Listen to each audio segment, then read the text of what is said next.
The lights are off and away they go. Extremely loose. He's managed to hold on and they get. He missed the complete.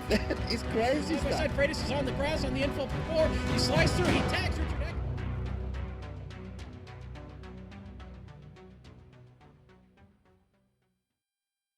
With some drivers wanting to put the bitter taste of most sports race behind them, there's no doubt that some will feel refreshed at the sight of the beautiful rolling hills of upstate New York. With the distinct powder blue walls of Watkins Glen International to lead the way, our three classes must navigate the high speeds and challenging corners of this storied track for 90 minutes. We'll find out who can finally make a rebound and who is stuck in the mire as we get ready to watch round 10 of the Autobahn Motorcar Group Sportscar Challenge. And you're watching it live on the Global Sim Racing channel. Hi, I'm Joe Peak. With me in the booth tonight covering the prototype and GTLM classes is Bill Soupzon. Following all the action in the GT3 class is Samuel Ryman. Bringing you all the visuals is our director Amjad Yamin, and he's using cameras provided by Dougie Beard. Sam, you talk about a place that's seen it all. I think the Glen can just about accurately make that claim. Between F1, IndyCar, NASCAR, Trans Am, Can-Am, SCCA, USCC, the list just goes on. Why have so many series rocked up to the gates here? Well, looking at it now, Joe, it's a good question, because when you look at it today, it's definitely not a circuit that would be considered up to par with what is expected of a Formula One Grand Prix circuit when it comes to factors such as runoff areas, particularly for most of the circuit. But that is what has made this track so historic and exciting, is the fact that it has high speeds right next to close walls, which makes it very interesting when the sports cars come here. So I'm really looking forward to this race today. There's a lot of elevation changes around here as well, and some nice scenery beyond the back barriers. It's 3.4 miles long and features just 12 turns. However, a lot of the stories today will probably happen on the straights, because especially down the backstretch, that draft could win or lose you the race. The field will be racing for 90 minutes around here tonight, so let's get familiar with the circuit with our GSRC lap guide.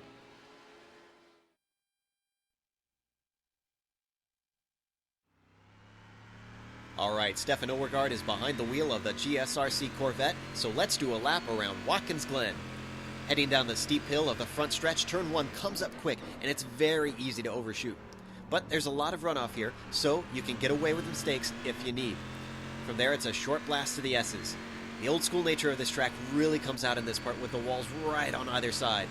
These are flat out in the vet whole way through, so suck it up and keep your right foot to the floor. Since we haven't lifted, this means the braking at the end of the backstretch offers more opportunity to pass than you'd think. But you'll need cooperation from the other guy, because the inner loop absolutely breeds car contact. After that, you're dumped directly into the carousel. There's a lot more banking here than you'd expect on a road course, so you've really got to use it to carry your speed. Just watch out for the grass on the exit, because it comes up quick. Get the car to the right and set up for the chute. Downhill the whole way around, so be ready for Understeer City on entry. From there, it's another short stretch to the toe of the boot. Once again, lots of camber here, but also varying grip. Fight hard to keep in that groove of concrete along the racing line. With this steep uphill on the exit, getting on the gas sooner rather than later is gonna be critical, especially since desperate drivers will be seeking a chance to pass into the heel of the boot. Watch out for the curb on the inside here, because it can really unsettle the car. Switch back to the right as soon as you can, and now we come back to the main course.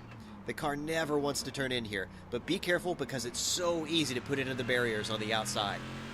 Now we've got a slight lift for the left-hander of 10, another place where you really need to use that groove of concrete. Back across the track one more time to set up for 11, use that banking, but that outside wall has bitten even the best, so be wary. From here, it's a straight shot to the finish line, so that is a lap around Watkins Glen.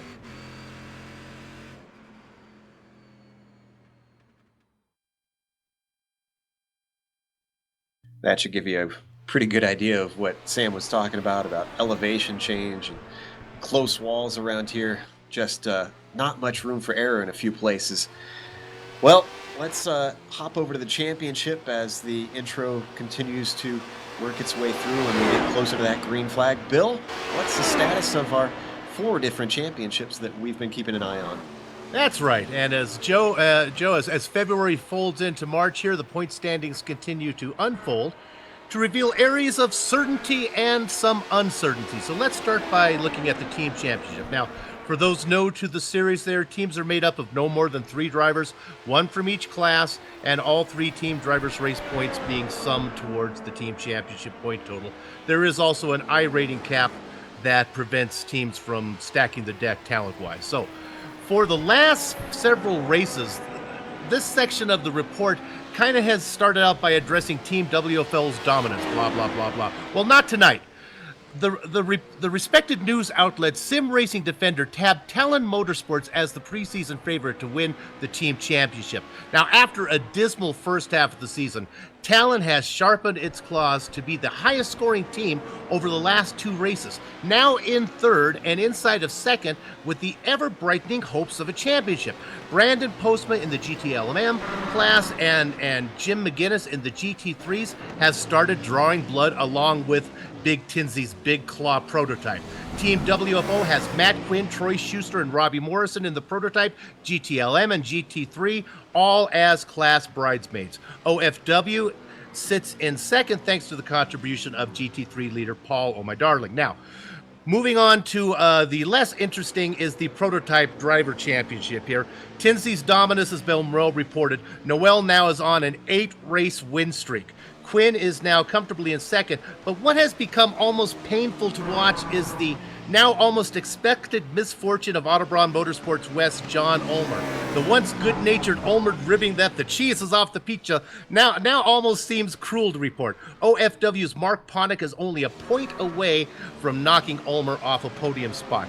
Moving to the GTLM class, the Excelsior Racing Whites, Jason Girard has a slim 9-point lead over Schuster. In the 8 head-to-head matchups this season Girard and Schuster have had, Schuster's had the better of it 5 times and actually has had the better of it the last 3 races. Now, Autobahn's East Kevin Binkley has found his footing with 3 consecutive runner-up finishes, but it might be a case of too little too late there. And in the GT3 class, Paul Darling has seen the most success with 3 wins.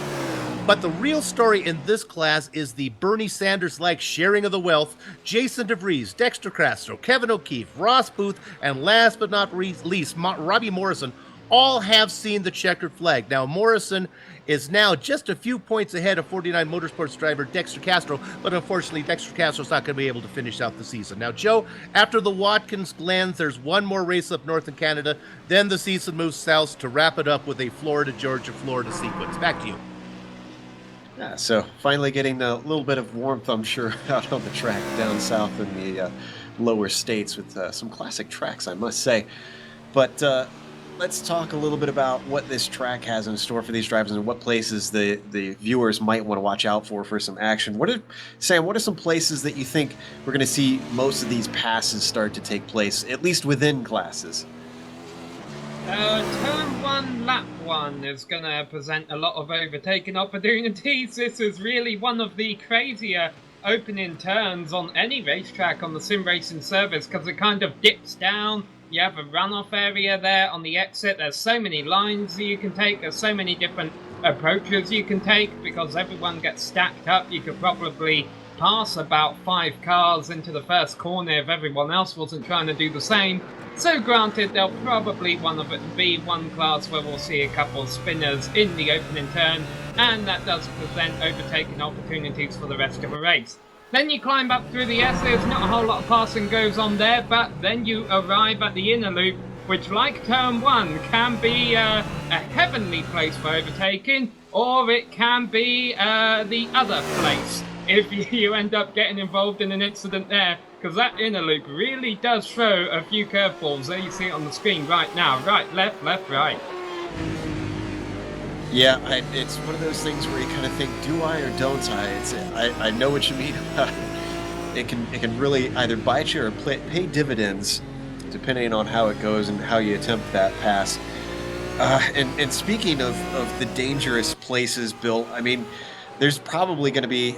We keep talking about these close walls. There's got to be some places that these drivers need to be a little bit wary of.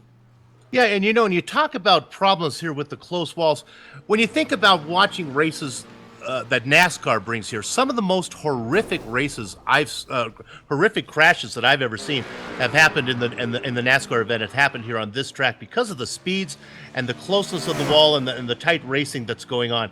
So yeah, I would not expect, after coming off of where we were last week, I would expect. Hopefully, we're not going to see a lot of that again as we get into this track here.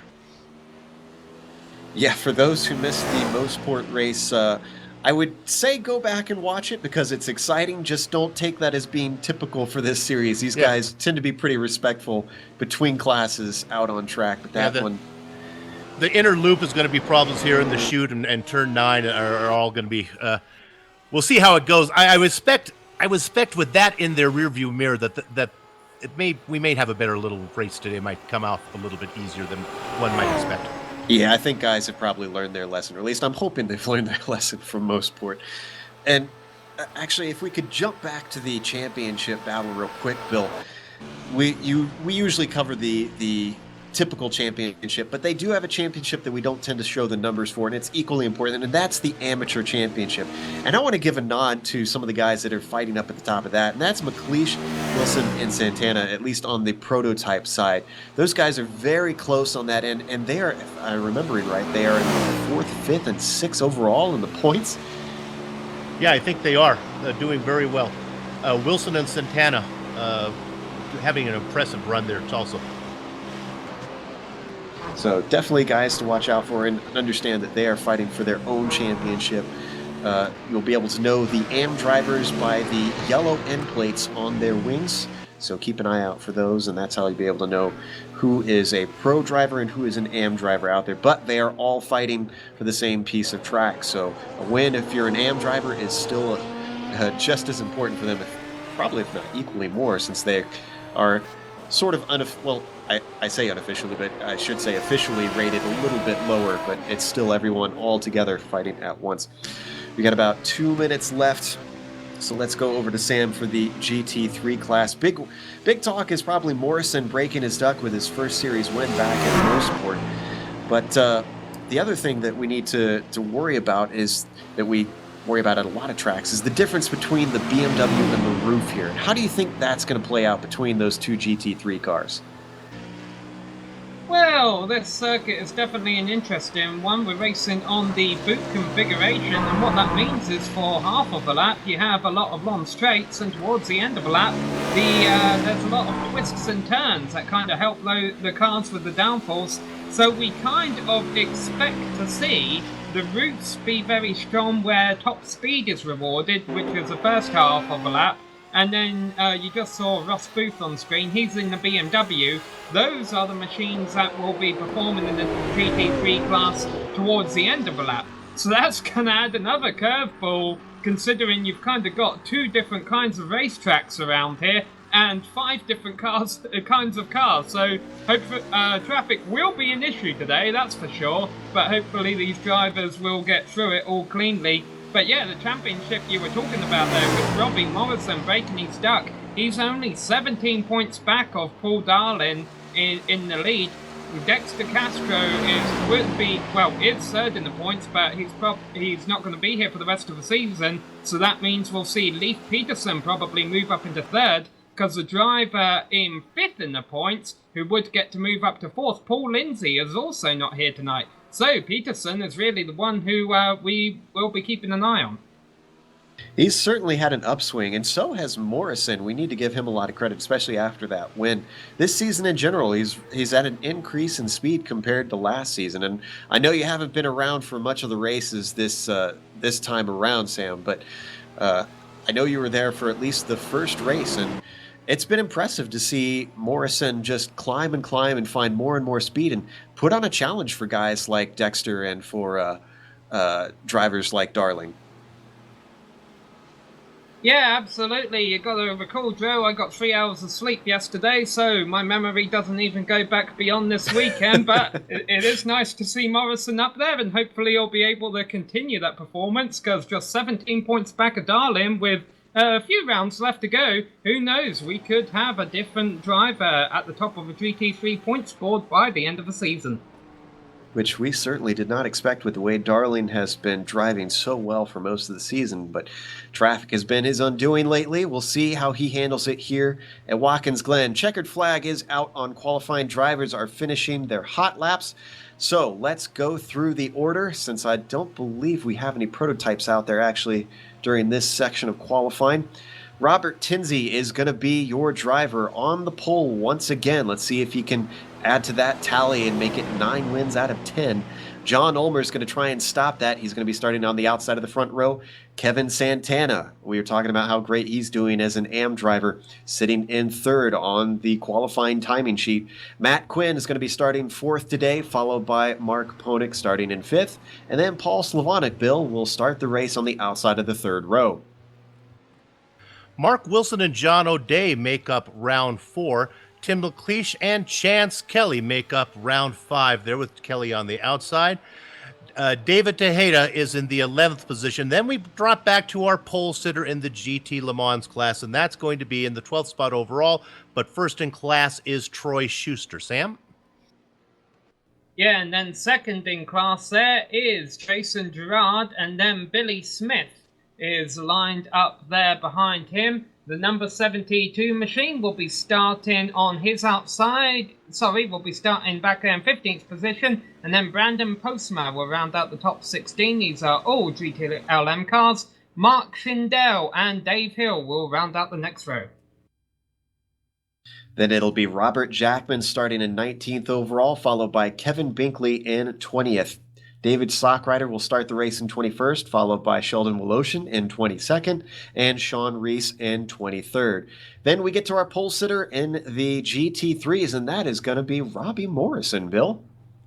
Yeah, look at that. Morrison on the pole. Now, outside of him, going to make Mama Jean happy here. It's Jim McGinnis is back, your last season champion up there, going to be the second fastest qualifier in the GT3s. Now, behind him, Paul Darling and Leif Peterson make up the second row in that class, followed by Sheldon Rosenbaum and Ross Booth in 28th and 29th. Sammy? Yes, and then starting right behind him in 30th position is another GT3 machine, and that is Emmanuel Ihire. David Henry and Kevin O'Keefe will be the next two cars, and they are both in the roofs. There are 14 GT3 cars here today. Only 5 of them are roofs. The other 9 are all BMWs. Matt Owens lined up alongside Brian Corwin will be behind them. And then Christopher Sherburn is the last of the drivers that set a time. Jimbo Pfeiffer and Brett Chosen round out the field in 2 BMWs. They did not set a time during qualifying, but I think they will start the race because they are both in the session. And they are lined up on the grid, so it looks like they do intend to start this race. 37 cars out there. Thankfully, it's a nice long lap, so they will have at least plenty of space to try and stretch themselves out and start rifling off those laps. And speaking of which, we got an entire pace lap left to go. We see the clock ticking down. When that reaches 0, pace cars should start to peel away. And since we got some time, let's go through our picks. And Bill, prototype class, I think I have an idea of who you're going to pick, but I'd like to be a contrarian, but I can't do it up here. Let's go for Robert Tinsey, going for about, what, that'd be 9 in a row.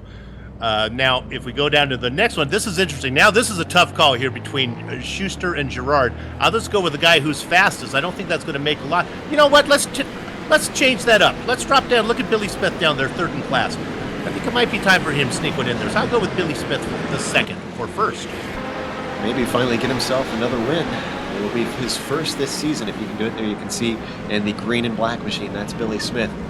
Sam, you have any picks? You got a hunch, or you've been watching practice at all?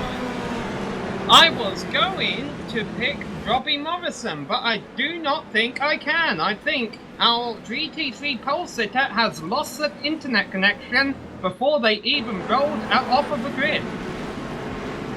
Wow, that is an interesting development, and certainly not a good one for Robbie. I guess his luck is not going to be able to continue today. Hopefully he can at least get out there and take the start so that he doesn't go a lap down. But that's going to promote, Jim McInnes actually, to first place to the pole for the green flag. And it's been a while since he's won a race here as well. But Joe, I'm not sure it does because I think Darling was in third. So I think what that's going to happen, I think Darling's going to go up there and take that pole position. I see Jim on the inside. So I think, yeah, Jim is on the inside. So he should still be in pole. The pole sitter for class was lined up on the outside anyhow. I guess it's the way the grid fell. Robbie Morrison was going to be starting on the outside. But anyway, Robbie Morrison has lost the connection. We hope he gets back, but we can confirm he's lost the connection. You asked me who my pick was, so I'm going to give you an answer.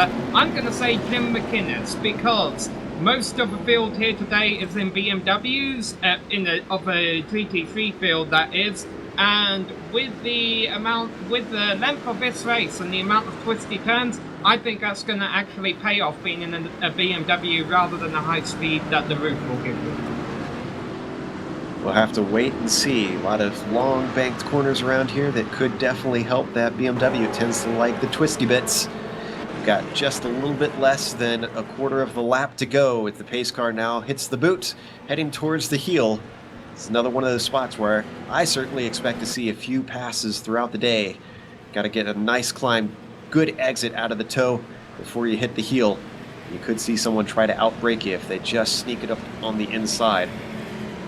Now we return back to the main portion of the track. This is a tricky corner, Bill. This one catches me out no matter how many times I race this. That off-camber nature of 9, just so difficult. Yeah, I have no feel for this track at all. I haven't raced here enough to really get comfortable on it, and it doesn't. It's like grapefruit juice to me. I just don't like it. Not a fan of grape. I'll have to remember that, Bill. Yeah. So, one more corner to go. Pace car getting ready to peel into pit lane, control the field. He accelerates away, and actually Ulmer doesn't get that great of a start. Already on the inside, Santana sneaks in there. Is he going to be able to... Tinsey corner? No, Ulmer carries the speed, and it tries to close him off. But no incident in the prototypes. Let's go to the GTLM class. Schuster's got a nice jump out in front there, and Gerard's going to follow up in second, making a move on the outside in that dark black car there in green. There's Billy Smith, but he goes a little wide, and that's going to let the... that's the mystery car. Who is that car we said there, Joe? Dino Topic. Dino Topic, the unnamed driver today. Secret agent today, and already he's under challenge from Billy Smith, but we got to hop back to the GT3s. Let's check out how that starts going. Oh, it went very, very smooth. They were pretty much all single file by the time they got to the first turn. Jim McInnes has the lead, but now the top speed of the roof brings Paul Darling right up. Each of those drivers should have one early on in this race, and backs off because he didn't want to go side by side through the inner loop on lap 1, and McInnes keeps the lead. Win. However, Paul uses his cool head. Yeah, I noticed Darling lifting. That struck me as interesting. He could have easily tried to force the issue. I guess he's not one that really likes trying to tip those passes into the inner loops. They are now down into the boot in the GT3 class, so your order up at the top is McInnes, Darling, and Peterson rounding out the podium. Bit of damage to the front of Brian Corwin's car, so there might have been a bit of a stack up in the first turn. As the leaders, the prototype leaders, come around to complete the first lap, Robbie Morrison has returned to the server, but he is probably about to go a lap down here because he still hasn't rolled off a pit road. In fact, he already has gone a lap down. Tinsey has gone past, and Tinsey is stretching his lead to already about 1.5 seconds over Ulmer. Let's see what Ulmer's got in store for him today, Bill. Yeah, the prototypes have all stretched out nicely. Tinsley's got that lead. Ulmer's got about almost a 3-second lead back to Quinn. Now, Quinn's being challenged a little bit by Ponick, and Ponick lately has been really effective. So keep an eye on Ponick in that bright blue machine there, running in fourth. Certainly keeping Quinn in check. Quinn, as we said, has been doing very good lately. Blocked himself up into second in points. Not just that, he has had 3 second places in a row in the last 3 races. So Quinn has really been taking advantage of when Ulmer is slipping up. Now, meanwhile, let's go back to Gerard, because I'm seeing him slipping down the order. See if we can find it, yeah. He was in pit lane. Oh, he made a mistake out of the inner loop. Wonder if we could get a replay. This is driver error, too, it looks like. It got, a hard hit.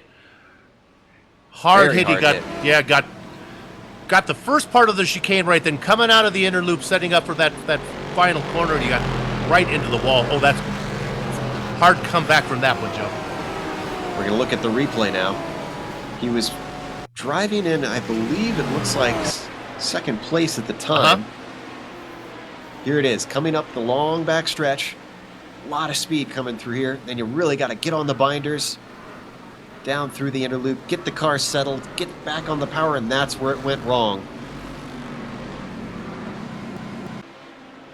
Everyone gets around him, though. Nobody else collected in it, so...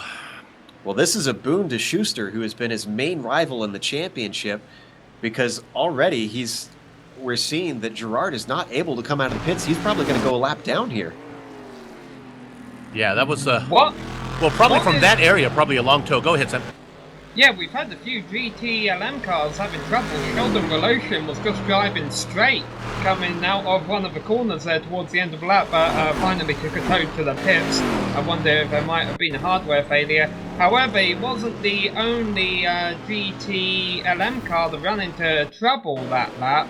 A couple other drivers did, and in fact Mark Schindel was mixing it up a little bit with the GT3 leaders, but they're spread out enough right now where he's not causing them too much trouble. Robbie Morrison has returned to the race, and he is on the tail end of going one lap down to GT3 leader Jim McInnes. As we see what happened to Voloshin there, he actually had more than one incident. Yeah, it looks like I'm not the only one that has trouble with that corner. Oh, as he almost gets into Brandon Postma as well in the replay. And it was turn 9 that bit Voloshin, and I think his steering must have been borked because he, as you said, he just continued on straight. Yeah, did the sensible thing though once he got to the gravel trap, take the tow. And the good thing for these drivers is they get one fast repair, and they also have a 24 incident limit. The bad news is when you take a tow, it doesn't matter how generous iRacing is to you, your chances of contending for the win have gone.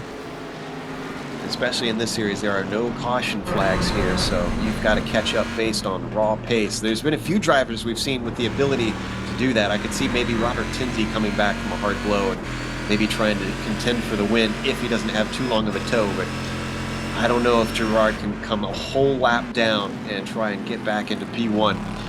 So, as we look at Dino Topic, today's secret agent, without a name on our timing and scoring, unfortunately, that is going to bump him up into second. Wonder if he can make it 2 for 2 for wins.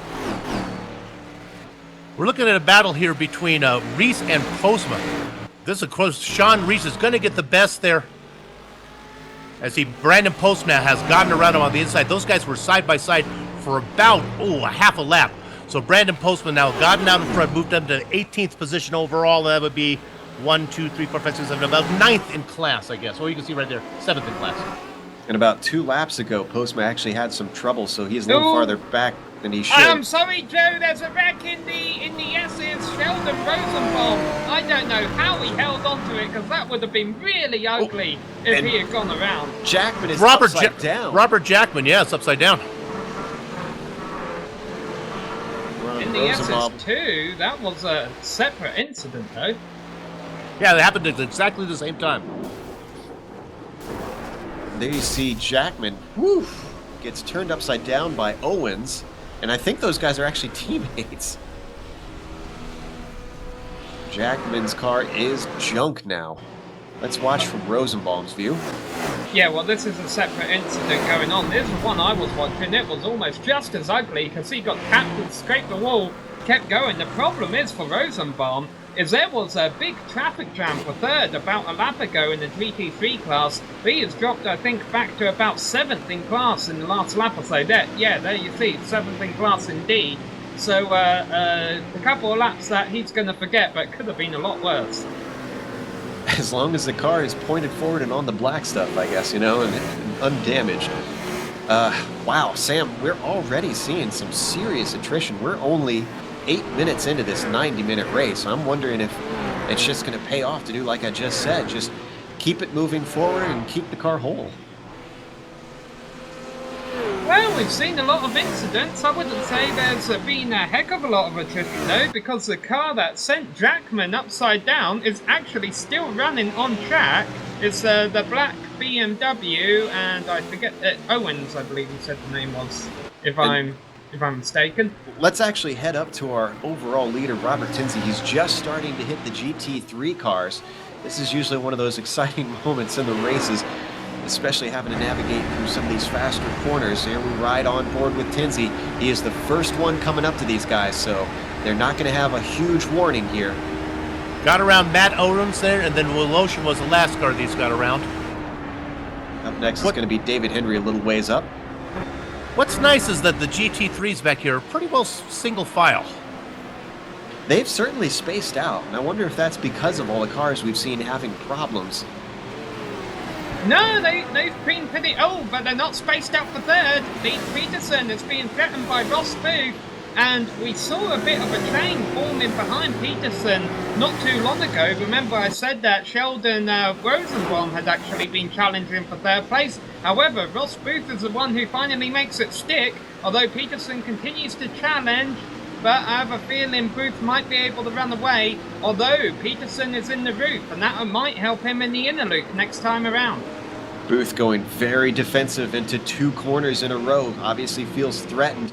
Behind them, that was almost backing them up into Emmanuel Ejere, who is sitting in the 5th position. Right now has got the popcorn position on this battle, but doesn't look like he can quite hold on to them. I would have thought he rocked up a lot closer to them with the way that Booth was taking that inside line. Let's go back to Tinsey for a minute. Now he's got a bee's nest ahead of him here. In fact, he's coming up on this battle right now, so this will be interesting. Works his way around Ejere. Now he's coming up on Peterson. He's going to catch him in the S's, which is a bad place to try and get by these guys. Sneaks around the outside, just times it right. Nice luck for Tinsey there. And Ross Booth did a nice job of being able to pull out a gap over Lee Peterson in that twisted section so that Peterson couldn't challenge him for that position. Now comes the GTLM's Robert Jackman, working his way around him. And this is the advantage you can see of these prototypes, Bill, just cruising around the outside. Oh, it looks like so much fun, but when you talk to Tinsey, it's pretty nerve-wracking. I'm sure. Especially not being able to always anticipate moves when guys are in the battle in their own class. He's now coming up to Paul Darling, our 2nd place driver in GT3, who's actually losing touch a little bit on Jim McInnes, who's got about 2 seconds on him at the moment. Yeah, Jim's done a nice job so far. However, game's not over for Darlin yet. We expect about this to be about a 2 pit stop race, and the race can definitely be won or lost in the pits. Here you can see these two teammates, McInnes and Tinsey. Tinsey sliding on by. And that should be the GT3 field the first time through. And Ulmer did a pretty good job of getting through that as well. The gap back is about 3 seconds, about what it was when they got into that traffic jam. One driver who may not have done as good in the prototypes is a driver running 5th in prototype right now, Kevin Santana. Has a bit of damage to the right front of his machine. However, that could have just as easily been from a curb as it could have been from a lap car. I would suspect that these prototypes really don't want to get any damage with the high speeds around here and such extended corners. I would think you need all the downforce to be just perfect. Let's stay with Santana for just a minute because he's got Pfeiffer, Rosenbaum, O'Keefe, and our new driver, Emmanuel Giria, ahead of him here. Yeah, I think that's going to be interesting, watching that battle as each of the prototypes tries to squeak its way through. A little bit of a shout out to Jimbo Pfeiffer here, just ahead of us in that blue and orange BMW, gets out of the way of Santana. Now Sheldon Rosenbaum moving off to the side, then it's going to be Kevin O'Keefe, Rutgers Kev. Tracking out a little bit, allowing Santana to squeak on through. And then here comes Mark Wilson, going to do a little. And I think this is actually holding Santana up a bit because just behind him, Mark Wilson. Oh, and Wilson gets balked a little bit by O'Keefe. I was going to say it's bringing these guys nice and close together, but now that one little moment has allowed Santana some room to breathe. That's your closest prototype battle back there is between those guys there of Santana, Wilson, and then even behind them is O'Day. And actually, this is actually, it's sort of an accordion effect. The guys behind them are getting close together. John O'Day, as you mentioned, has Paul Slavonic trying to get up on him, going around the outside of Ojeda in a very tight spot outside of Indianapolis. That's not a place I'd try to stick a car. No. Falsely reported earlier that Maury Robertson was on the tail end of the lead lap of the GT3 cars. Is actually the tail end of being 1 lap down, so he's just holding on to not go 2 laps down ahead of Jim McInnes. Yeah, there you can see McInnes just closing up behind him. Now, it sounds like Bill's got a story on Schuster. What's going on up in the GTLM cars? Well, it's not so much about Schuster, but it's the guy that's following him, our Agent X driver there. Look at that. He's hanging right in behind Schuster, doing a great job. You'd think that would go to one of the other, to our driver, to Gerard, you would think to be hanging in there, but Schuster Topic doing a great job staying with Schuster. He certainly found a little bit of speed. I mean, he had a bit of luck at Motorsport for that win, but it's as I believe it was Roger Penske who said, in racing you make your own luck, or the luckier you get, the harder you work, the luckier you get. Yeah. So I think Topic has been working very hard lately. Wow, Kevin O'Keefe and Sheldon Rosenbaum just took separate lines on the track, and Tim McKeish in the prototype machine had to make his way around them. But there's another battle heating up for about 5th place, I think this is, in GT3 class, with Emmanuel Ahere only a couple car lengths ahead of Kevin O'Keefe, and Sheldon Rosenbaum are battling quite close, and Jimbo Pfeiffer not too far behind. I'll be keeping an eye on this one. Absolutely, certainly some exciting stuff developing in the GT3s. O'Keefe, one of our winners from this season, although he has a bad exit coming out of the final corner. Rosenbaum looks to the inside. That roof thankfully has good traction out of the corner. I think it might be a saving grace, but Rosenbaum sends it in. Is he going to be able to make it stick on the exit, though? Here comes O'Keefe back up to the inside, looking to go too wide. No, he backs out of it by the time they hit the S's. Yeah, but O'Keefe has that extra top speed and that roof over Rosenbaum's BMW. Or is he going to play it safe and back off and accept the fact that the battle is over? Or is he going to challenge going into the inner loop? I think he's going to back off. Yep, he's going to play it safe. And that's probably a sensible decision, because let's not forget that the only reason Rosenbaum is back there was because he was involved in an incident not too long ago. But O'Keefe almost cuts the course coming out of the inner loop and once again finds himself backed up into Jimbo Pfeiffer. And I was going to say, if O'Keefe backed off in the inner loop, I was thinking Pfeiffer was going to try and make a move on O'Keefe, but he also was not trying to do something dangerous into that corner. So they stay as they are, with Rosenbaum sitting in 5th, in 6th, O'Keefe in 7th, and then Pfeiffer in 8th. You're definitely correct there. But I'm curious here, because you mentioned about O'Keefe backing off and Pfeiffer running him down a little bit. Well, now they're in the twisty portion of the circuit, where that BMW should actually be helping Pfeiffer, and I think it did there. I think he executed that left-hander a lot better than Kevin O'Keefe did, but now he's running out of time. They're coming back to the high-speed portion of the circuit, and O'Keefe should be able to run away from him. Let's jump up to the prototypes, though, Bill. Looking at this battle here with Quinn and Ponick, it's been going on for quite a while. Ponick got caught in some traffic, and Quinn got right up behind. Quinn got caught in some traffic. Ponick got right up behind him. Got caught behind David Stockrider.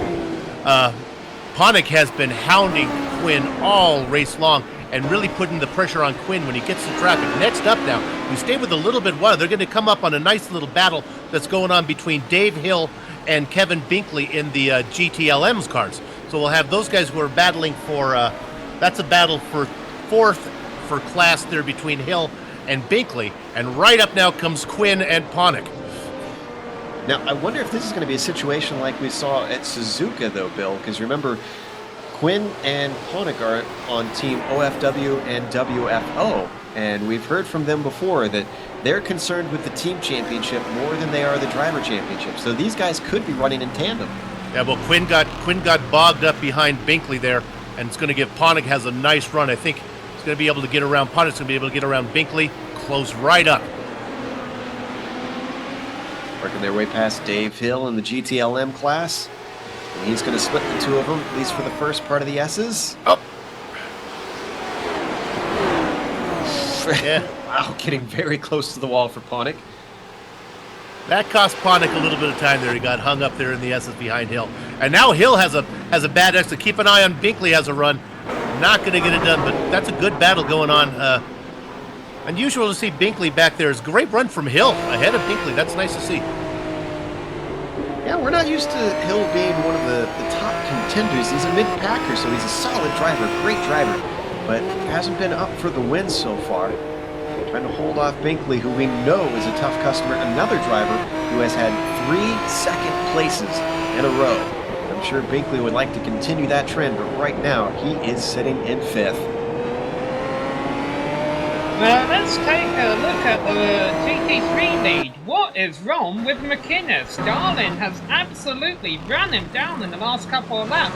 And I went back and tried to look at some replays. I don't see any one thing that McInnes has done wrong. Darlin has just really ate into his lead these last couple of times around. Darling with the bit between his teeth now as they head into the boot. Let's see if McInnes can try and make good on the handling of that BMW. We ride on board with Darling.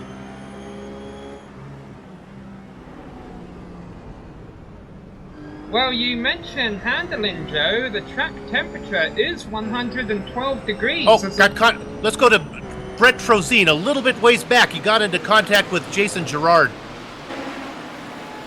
Oof, day going from bad to worse for Gerard then.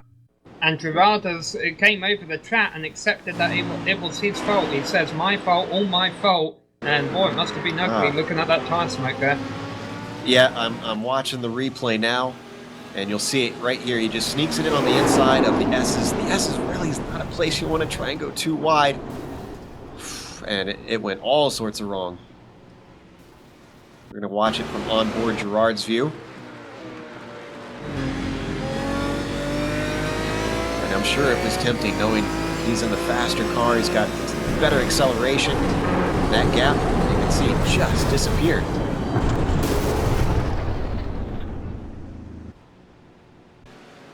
Gerard had that early incident and then probably a little red mist going on there. This is going to definitely hurt his championship hopes. But the good news is he's had very few bad finishes throughout the season. These drivers have 2 drop weeks, so he should be able to recover. He just can't make too many more mistakes throughout the season if he wants to battle with our leader of today right now and leader of the championship, Troy Schuster. Battle going on for 5th in GT3. Sheldon Rosenbaum was driving in the middle of the circuit going down to the inner loop, making sure that Emmanuel Ehere didn't get by him. And also the battle's kind of broken up behind them with Jimbo Pfeiffer now far ahead of Kevin O'Keefe. I believe Kevin may have made a mistake at some point. Still keeping an eye on this battle up front, because even though I've been told that Jeff Darlin does usually have the pace over Jim McInnes, it was still interesting seeing McInnes pull out to... Let's go to Mark Wilson real quick. I have a spin from Mark Wilson was making a pass. I think we can probably catch it. It was trying to go around Paul Slavonic in the prototypes. Oh, it's almost a 3-wide situation, it looks like, coming down the front stretch there. You can see it on the replay. I think he wisely was trying to back out of it, and then, unfortunately... Oh, did he actually stick it up the inside? Yeah, I think that's what happened there. We're going to watch it one more time. Fortunately, the replay skipped on my screen, so I couldn't quite tell. Yeah, he actually attempted a pass. So Wilson with a brave move that did not pan out. Might have gotten a little bit of damage from that, too. And right now, he's right back at it again. If we can go pick him up again, he's in a battle with O'Day. And now he's going to back out. O'Day's going to miss, yeah. Day sneaking through the inside of the GTLM of Dave Hill. Teammate, actually, of the car just going around his outside. And now that's Kevin Binkley. Remember, we were looking at that Hill-Binkley battle before. Binkley has got around him now. Hill's fallen back behind. Hill just ahead of O'Day. And O'Day's being held up here. Doesn't have enough straightaway to try and sneak past. Now he can move by. And it's the scene of the accident for Mark Wilson. And I don't think he's going to try it this time, so let's go to P3 in the prototypes. Looks like Matt Quinn and Hornet are still very close to one another. Although I'm fairly certain at this point that they are just flying in formation, as you would. Look at that number next to John Ulmer. The second place car is 17 seconds ahead of his battle. Yeah, just about par for the course for what we've seen for Tinsey and Ulmer. These guys just have incredible pace in these cars. Fortunately, Ulmer not able to get right up on the back of Tinsey and keep him threatened, but he's at least keeping him honest right now, Bill. 5 seconds is not a huge gap. He is keeping him. He's close enough that Tinsey can't make a mistake. That's we've seen Tinsey with 20-second leads where he can loop the car and still get out there. Yeah, any mistake from Tinsey and Ulmer's going to be right there. Now, as Tinsey's coming up on. Oh, there it is, Whoa. McGuinness. He got into the back of McGuinness. We're gonna watch a replay. Unbelievable. It must have just been a lack of communication. There was no real threat there. Yes, it was. If you'll see on the replay, McInnes moves right, so Tinsey moves left, and as soon as he moves left, McInnes starts to move back. That is going to be a bit of a tense post-race debrief between teammates. Sam, Tinsey's car looks incredibly clean for what he just did. You wouldn't think that prototype could do that, but it looks pretty good. I can see why they would both be upset. The lap car's job is to stay in his lane, and McInnes was on the right side of the track, but the way Tinsey was just catching him at such a high rate of speed on the right-hand side of the circuit, I can see why McInnes maybe thought, hey, he's going to the right of me, I'll go back over to the left. Yeah, that one is going to make for an interesting discussion, but at the end of the day, as you mentioned, Robert Tinsey got out of it without a scratch and continues to lead his class, whereas Paul Darling is now the GT3 leader. Yeah, I could hear over the radio Tinsey saying that he didn't get a report of contact, I think is what he said. So might have had a 0X in there, phantom contact. It must have been just light on his side. There you see our GT3 leader, Darling, though, and his gap at the moment is a whole 10 seconds over Ross Booth and his white and red BMW. See, Sam, I'll go back and plead the case for McGuinness. If I'm McGuinness, I'm pulling over to the left. That's my racing line, is to move over left there to get set up for the right-hander coming up. So yeah, That's what the battle. Well, actually, that may have been a GTOM car just going by lead seats and preferred there. I was going to say, Yes. to play devil's advocate, though, Bill, he moved twice, though. I mean, yes, I can understand wanting to get out of the way or take the normal line, but as we go to Billy Smith, though, Smith is in his pit stall now. Is this a scheduled stop? It could be. It could be, because we're at half an hour point of a race. We expect this to be 2 stops, so it could be short-pitted. That's what I was wanting to get to a little bit earlier, is that we've had so much action. We haven't talked at all about pit stops or how long these cars can go. yeah, that looks like we have a spinner on Wilson here. There we have it. We're going to look at the replay. This was in the inner loop. Did he hit anything? Here he's heading down into the braking zone, and rear just comes out from under him. And yes, he gives a light touch with the nose, not what you want to happen. Very easy to do that there.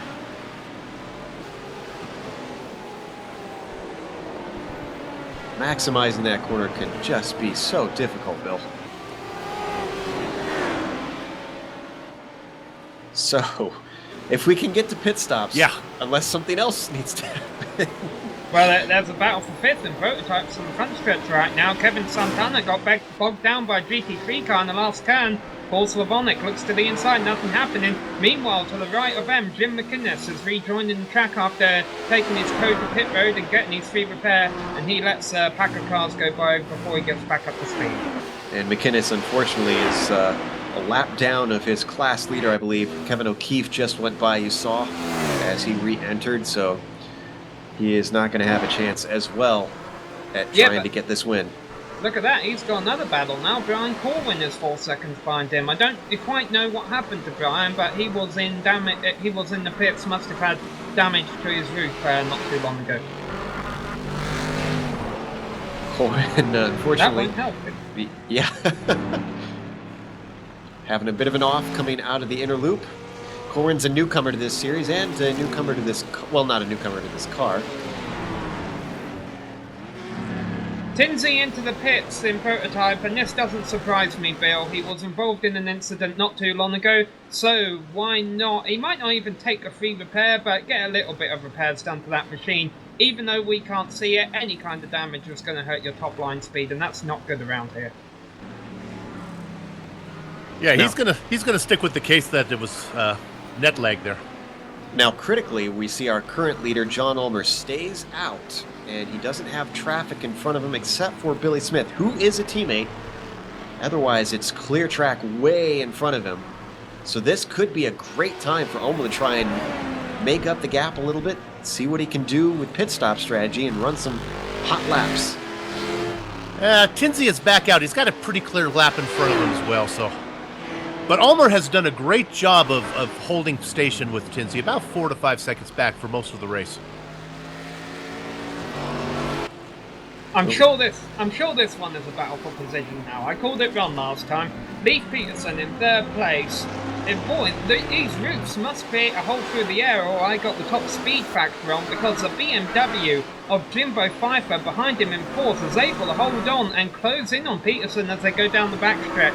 Leif Peterson has had a car behind his rear wing for a lot of this race. I don't know if he qualified a bit out of his league. I don't think so, because he's fourth in the points. But he has been the Yana Chili of this race. Cars keep catching him from behind, and either something happens to them or he holds them off. I don't know if he'll be so lucky this time, though, because Jimbo Pfeiffer is looking for third position. That was aggressive. I thought he might actually make contact. Pfeiffer looking to the inside, down to the toe of the boot. Peterson takes the outside line. Is he going to try and get himself a good run? Pull the over-under. Gets a decent exit coming up the hill. He closes in down to the heel of the boot, but backs out of it before the braking zone. Peterson, it seems, content to hold this position back and forth now.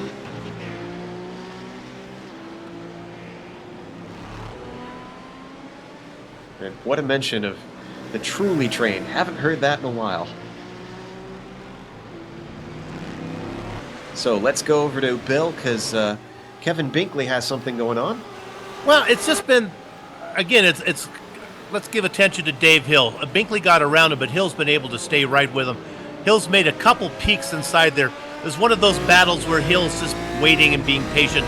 I've been watching it and watching it. I don't know if he's actually going to make the move. He might want to wait till after the pit stop. But he's doing a good job and staying right with him. And we ride on board with Hill, sitting in fourth. And we can stay on this, but I just want to give another shout out to Dino Topic, still in second place. And he's only 4 seconds back from Schuster. He is keeping him well within touch. I find it interesting, as John Ulmer comes into the pits from the prototype lead, how a lot of the prototypes are pitted early, but really not many from the other classes. I believe the max that our GT3s can go is about 35 minutes on estimate. So those guys should be coming in soon. Quinn into his stall, or heading into the pits. Opponent coming with him. Yeah, I feel pretty certain at this point that these two are working together. There comes a little bit Tinsey down the front stretch, Bill. Yep, there goes your leader in prototypes on by. Ulmer's still Ulmer- stationary. Now Now he's he's- taking off. And what'll be interesting is this Quinn and Ponick battle, it's been going on for the whole race. We'll see if Ponick can get around him in the pit stops here. Hearing that Dino Topic is pitting this time around. Okay, here's the battle. And it's going to hold station, and Quinn's going to get out front again. We'll stay on this for a minute because they got Paul Darling ahead of him here. I don't know. You might want to talk to them after the race, because I know the WFO guys have talked to me privately about them working for that team's championship. I really don't think that these guys are fighting. Couple of GTLM cars into the pits that time around, including our favourite no-name mystery driver. Well, Joe, if that's the case, if they're not fighting, they should let the announcers know, because it's driving me crazy because I have to keep checking back on it because I don't want to miss the pass. Yeah, I think you're right, though. I think they're just happily putting in the laps there. Dave Hill, you can see, heading in for his stop just behind Binkley. Ahead of them, Dino Topic is just accelerating away now, but we're on Matt Quinn sitting in third. Looking at these two prototype drivers going by their teammate of Morrison. And Morrison has got to sit there wondering what could have been if it weren't for whatever the issues it was that kept him from taking to the grid. Oh, and we got a battle for the lead in GTLM. Billy Smith heading into the lead in the inner loop. Can he hold off Schuster? This was, I would have expected Dino Topic to be the one that challenged, but Billy Smith from out of nowhere after the pit stops. Could this be a return to form?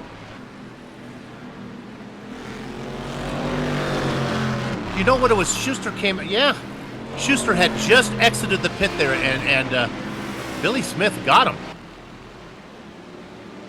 The Texan has not won a race since last season when he was in the Cadillacs, the GTD class. Now that he's jumped to GTLM, he's found the competition much more difficult, despite claiming that he likes this car much better than the Cadillac. Okay, my guess is he came in early. Maybe he didn't take a full load. He's gonna have to come in one more time, so maybe he's gonna be pitting pretty soon again. We're getting information that he took tires, so I wonder if maybe Schuster didn't. So could have gotten himself some hot laps while everybody else was still out there on old tires.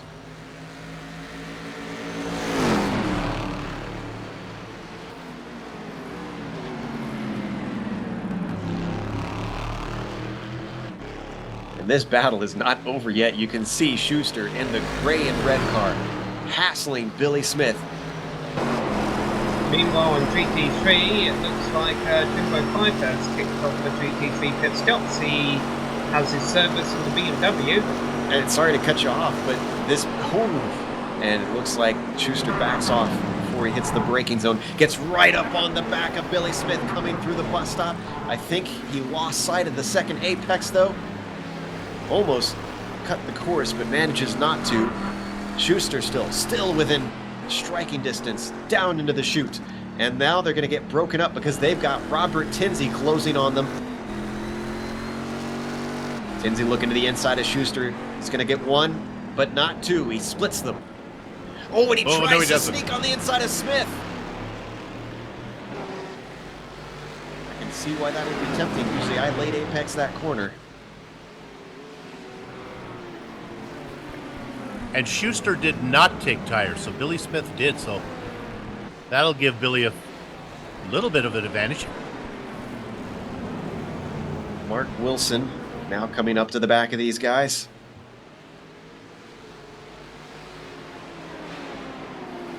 Now we're getting reports that maybe Schuster did. I went to look at the pit stop, didn't see the car come up. And you're seeing John Ulmer now come up behind these guys. Wilson is a lap down from Ulmer, so that's not for position between those two. It is still for position between Schuster and Smith. And they're going to get split by both the GT3 car of Corwin and the HPD of John Ulmer. Ulmer now caught up, trying to find a way through, up through the S's. I believe these two are teammates, actually. Squeaks around the outside, now onto the backstretch, and the gap has extended between Smith and Schuster from that traffic.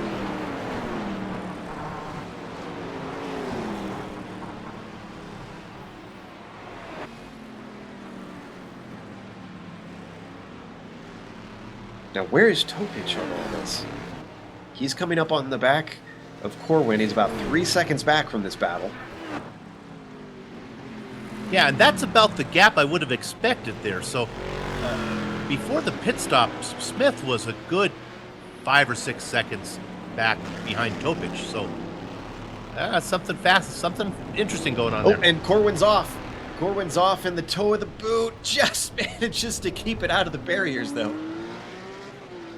Yeah, Corwin's had a rough night so far. Meanwhile, a driver who has had a great night in GT3 is Paul Darlin, but he has came into his pits. Interestingly, he had a 15-second lead over the second place driver who just came into his pit stall and overshot it. Ross Booth came in from second and had to hit the brake pedal to go back. Also, the driver third, you just saw him pulling into his pits there. Leif Peterson comes in from third, but he will probably lose that to Jimbo Fife, who had taken third from him before this round of pit stops. So, your top three GT3 leaders just came into the pits. And the surprising thing here, Joe, is we're only 5 minutes from halfway. I'm not sure how easy it is to save fuel in a route for BMW, but could we have one of the drivers maybe run in midfield, save a bit of fuel enough to make it on one stop? I think the answer is no, but it's something I'll be keeping an eye on.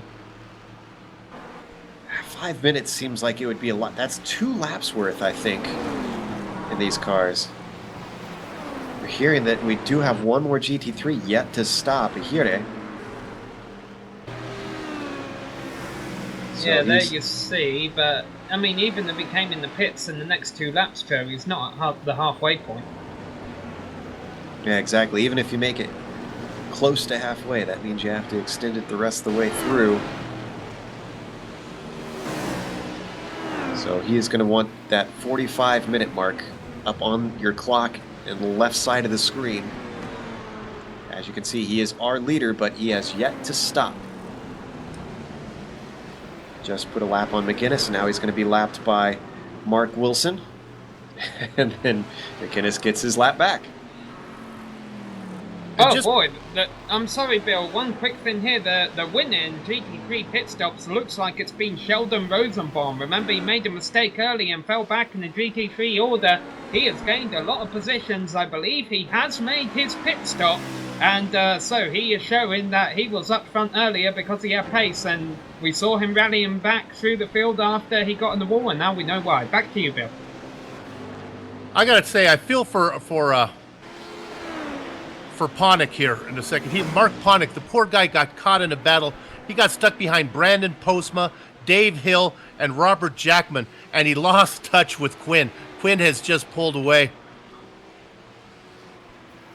Those guys have been going at it all day, so Ponick, traffic got the best of him there. And Hirta is pitting. So our GT3 leader finally comes in. Unless this is a very unusually long stop, I don't think he's going to one-stop this thing. So back up to GTLM, because the lead is still under threat. Schuster wants it back. He's looking to the inside, down to the chute, but he's not quite close enough. Smith still holding him off. I'm surprised that Smith did not go defensive. That was brave of him. Well, why Schuster is starting to get a little more antsy here is, as you watch that battle still, is that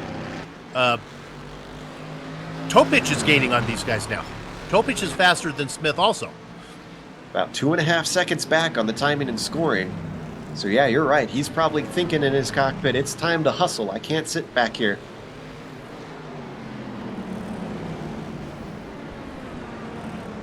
Look at him, really pressurizing Smith.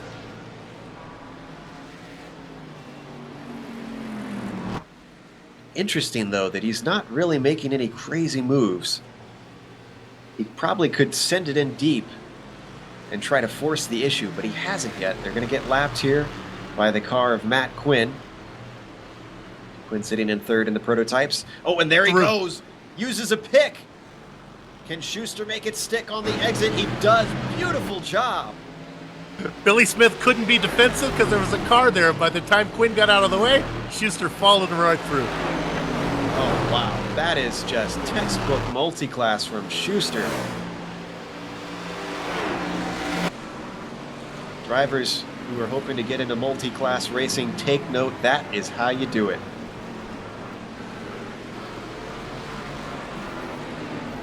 Oh, big wad of cars are going down into the first corner. I don't know how they all got through without incident. Brandon Postma, Dave Hill, Kevin Santana. That's the thing about multi-class. Another thing about multi-class racing is every now and then you just end up with a pack of cars where there's a bunch that have different speeds than you do. But I'll tell you what, knocking on wood, Joe, this has been a much cleaner race than what we saw last time out. Although I might be speaking too soon, looking at the racing going on down there into the inner loop. I was going to say, we've learned to not try and tempt fate. And look at this battle for position in GTLM. Sock Ryder and Schindel duking it out for 7th.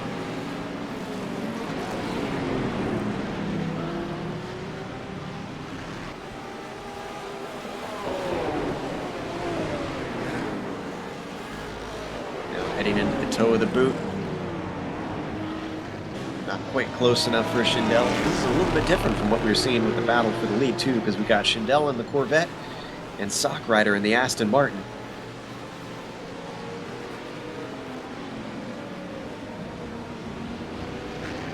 Yeah, battles going on and all through the GTLM class. Now, Schuster is beginning to stretch it out a bit, but the guy who's coming is Topic, back in third right now. In fact, yeah, he's gaining on Billy Smith. It's down to under a second between those two. And I think he's pacing just about as fast as Binkley is, so he'll want to make quick work of Smith if he wants to try to stick with Binkley. Well, about 15 seconds ago, we just passed that halfway mark for these guys in this 90-minute race.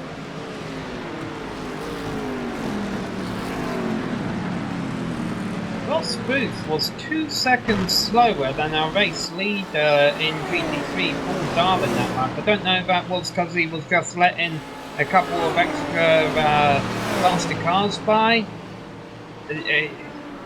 He can't be doing it to conserve fuel. The only reason that came to mind is because he has a huge lead there. You see on screen right there, a 15-second lead over the driver third in class, Sheldon Rosenbaum, and he might be thinking, heck, I'm not going to beat I'm not going to beat our leader on pace right here. I might as well back down. But I don't think that's what happened. He probably just got caught up in lap traffic, and I'm getting excited because the honest answer is the top 3 in GT3 right now spaced out by about 15 seconds, and that for the second half of a race, they're just going to have to keep it clean, which granted isn't easy to do in the multi-class race, and all 3 of them should walk away with a podium finish. And as we watched the backstretch a little bit earlier, we did see our overall leader, Tinsley, still leading the way and working his way through traffic. If you were looking closely in that shot, and actually you might be able to see it here just in the background. Nope, looks like it's not going to be close enough. Ulmer is still within about 5 seconds. He had it down to about 4.5 at one point, but it stretched out probably due to traffic once again. But Ulmer is at least keeping pace with Tinsley. Just can't get within striking distance as Ulmer, we didn't see it on screen, but has a big moment coming out of turn 9. Well, like we talked before, Ulmer's close enough for the mistake, and actually, Tinsley had the mistake with his teammate McGinnis. It just didn't cost him. Meanwhile, let's jump back up to Schuster real quick, as he's being held up by Matt Owens, and that's letting Billy Smith get back in the hunt here. Could we see a 3-way battle for the lead here soon? Schuster now finally able to sneak by. I don't think Billy is going to be close enough. He's going to look to the inside of Owens. Is Owens aware that this is a battle? He stays to the outside, gives him the space. Still, this allows Schuster to stretch away a little bit. Now Schuster has Sean Reese ahead of him. And meanwhile, Dino Topich is back there, right? Yeah. He is now right on top of these guys.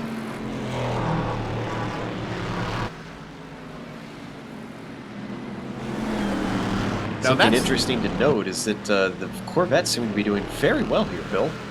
Yeah, no, what's interesting here, this is a lap, he's going to be seeing the blue flag. This is a lap for in class here. Yeah, that is not a car that is fighting for position, Sean Reese. And now it stretches back out again. I was going to say, all this traffic is actually stretching these guys out. So Smith has no one between himself and Topich. See what Topich can do through the inner loop here. I'd say he closed a little bit. Smith working his way to the inside of Reese. And there goes Topich. He's ever closer now. It's within half a second. Smith is now almost 2 seconds back from Schuster.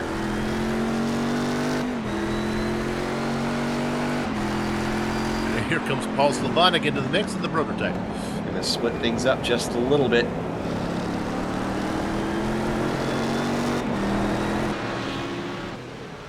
And now, once again, we've got just a little breathing space for Billy Smith. Back up to about a second. Doesn't quite get the optimal line into the heel of the boot. Costs him just a little bit, but not a whole lot. Yeah, battle for fifth, heating up in GT3 here. It's kind of been brewing for the last couple of laps. The lap traffic keeps breaking them up, but I don't know who let the dogs out, but we almost have a roof battle here as Peterson. Oh, jeez. Come on, Bill, you would have done that. Well, that's a new one I've heard. I thought I had heard all the roof jokes out there. O'Keefe doing a nice job out here today. As we said, sitting in sixth, looking to crack into the top five. He won back at, I believe it was at Bathurst, wasn't it?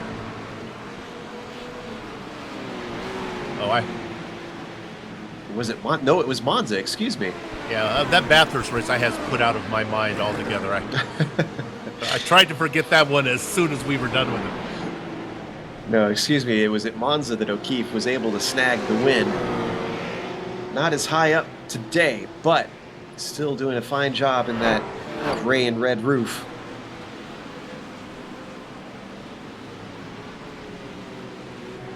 So our leader in the GT3s actually is... Oh, I'm sorry, we got Brian Corwin in the wall again, coming out of a penultimate corner, and he's taken the toe to the pits.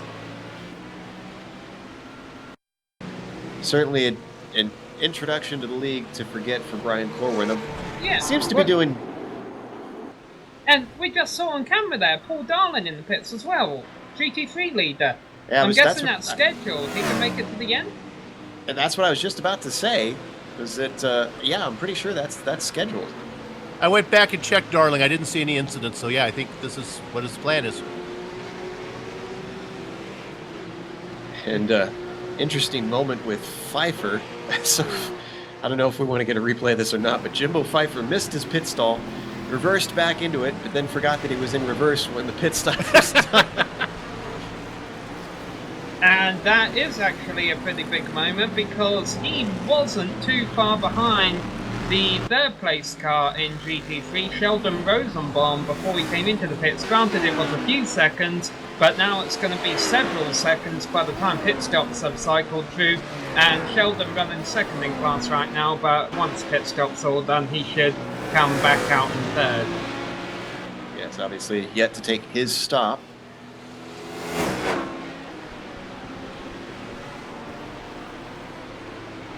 So pit stops mixing things up just a little bit here.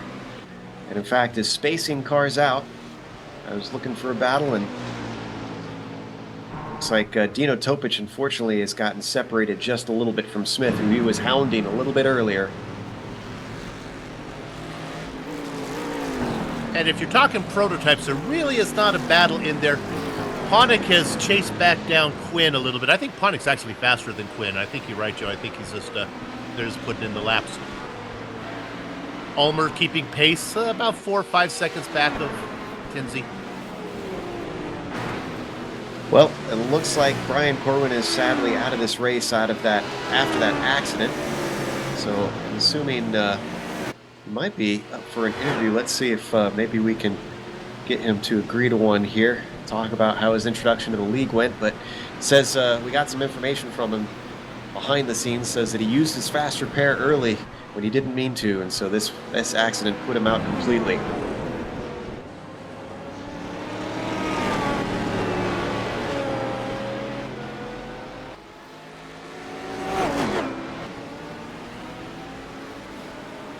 Be interesting seeing if Paul Darlin loses any time when he comes up to the to cars who'll be battling for position. Ruth's the Kevin O'Keefe Lee Peterson battle has actually broke up, and now in front of him. The fact of the matter though is it's not as much if he gets held up it would hurt his chances of winning, but if he gets in an incident. Billy Smith has come in. I think this is a pay me now, pay me later type thing. I think this pit stop is going to be brutally long for Smith. He starts to come out now. Yep, I was going to say, he's accelerating away now. So as we watch him exit, we can get an interview with Brian Corwin if our director's ready for it. Let's pull Brian into the booth here. Brian, it's good to have you back in the booth, but not under the circumstances we hoped for, unfortunately. How was your introduction to the league? Well, I gotta say, it's good to be back prototype racing, proto GT style racing. It's been a while, so it's definitely a baptism by fire that I'm willing to forget and move on to the next round. All right. So, what'd you think of the roof versus BMW situation out here in the GT3s? Do you feel the roof is pretty strong here? Yeah, you know, a lot of the guys on the roofs definitely seem to be good on the high-speed sections. You know, I don't have enough experience in the car to know if it's stronger in the corners or what car does better at what track, but definitely seems like a pretty balanced car. Well, will we be able to see you back at the next round at Montreal, up in Canada? Yeah, it all depends on my work schedule. I do plan on being there, and hopefully by then I'll have a practice and some more experience and a set down. Sorry, had some noise in the background there, but yeah, you know, I came into the race with 1 day notice and no time to practice, no time to make a setup. I just was treating this like a test session to get some experience out there on the track, and you know, we talked a little bit about Montreal last round and how people were getting a little heated. I definitely didn't get that feel today. There's so much respect, and you know, I just want to say sorry to David for bumping him on the start there, but man, there's people giving and taking room. It's a lot of fun out there. Yeah, this league certainly knows how to be multi-class, last race notwithstanding. But we definitely hope to see you back, and looking forward to you having a bit of practice, maybe challenging those mid-pack, maybe even the front of the pack. Who knows? We'll see how it goes. That was Brian Corwin. Unfortunately, wrecks out early today here in round 10 of the Autobahn Motorcar Group Sports Car Challenge. So, in the meantime, looking at David Sockrider with Billy Smith all over the back of him. This is for position.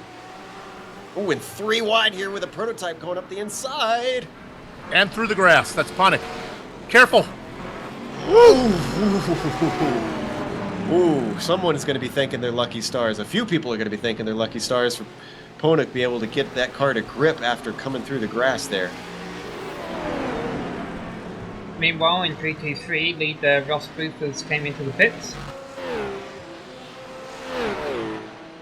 See, now what? Billy Smith has made his pit stop, so he's coming back. That's it for positions for all of those. And let's go back to Sockrider. Because of that action going on, he and Schindel are now battling for position as well. Oh, this has been going on. This has been going on all race. Schindel, and it looks like it's going to finally get it now. No! But he backs out of it.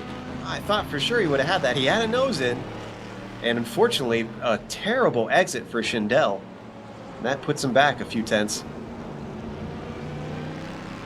That's another one of those battles that I have to keep going back to check on, and Schindel just keeps riding back there. Tell you what, I know we want to keep an eye on this battle, but Ross Booth was in the pits for an awfully long time. He's lost a ton of time to to Jeff Darlin, who he was originally running behind in the Paul Darlin, who he was originally running behind in the lead of this race. Now, Paul is currently behind Kevin O'Keefe, and this is 4th position, but off strategy between these two. Let's see if O'Keefe lets him through. He's not going defensive. Darlin, though, does not try to force the issue. Yeah, so they're at the bottom of the boot right now. They're about to rejoin the NASCAR course, for those of you who are more familiar with that. Ross Booth has only just entered the entire boot section. Ooh, big moment for Darlin, though. Almost loses it and almost spins out in front of Ulmer, who slips by both cars. Yeah, I was watching that too because Ulmer was going through. Ulmer breathing a sigh of relief after that. Darlin still working on O'Keefe. I wonder if he's trying to stay patient, knowing that O'Keefe has yet to pit. He keeps peeking to the inside. I think he wants through. I just don't understand Darlin's strategy. I mean, I understand that he's short-pitted so he can fill his car up with fuel and be good to go to the end, but he had a clear racetrack in front of him. He's made his pit stop and now he's having to battle with these mid-pack cars. That's a lot more danger, I believe, than had he just stayed out until he'd run the tank dry. And there goes your class leader, Schuster, going through. Now, if he's short-pitted, Sam, I wonder if maybe he's holding behind O'Keefe to use a bit of the draft. Maybe save some fuel? Yeah, it's a possibility, but then again, the question's begged, why even risk that? I mean, he had a 15-second lead over Booth before the round of stops even began. I think it was more around the 7-second lead at that time. Yeah, I wouldn't think he'd need to attempt it. Meanwhile, he's looking to the inside now, down to the toe of the boot, and this is holding up. And Kevin Santana is back there at a prototype right to the outside. You can't see it right now. He anxiously wants to get through, and they're going to go 3 wide here. He's got John O'Day, and I believe that's 4th position behind him. And O'Keefe sees what's going on. He backs out of it, does not want to get involved in an accident, gives it up to Paul Darlin finally.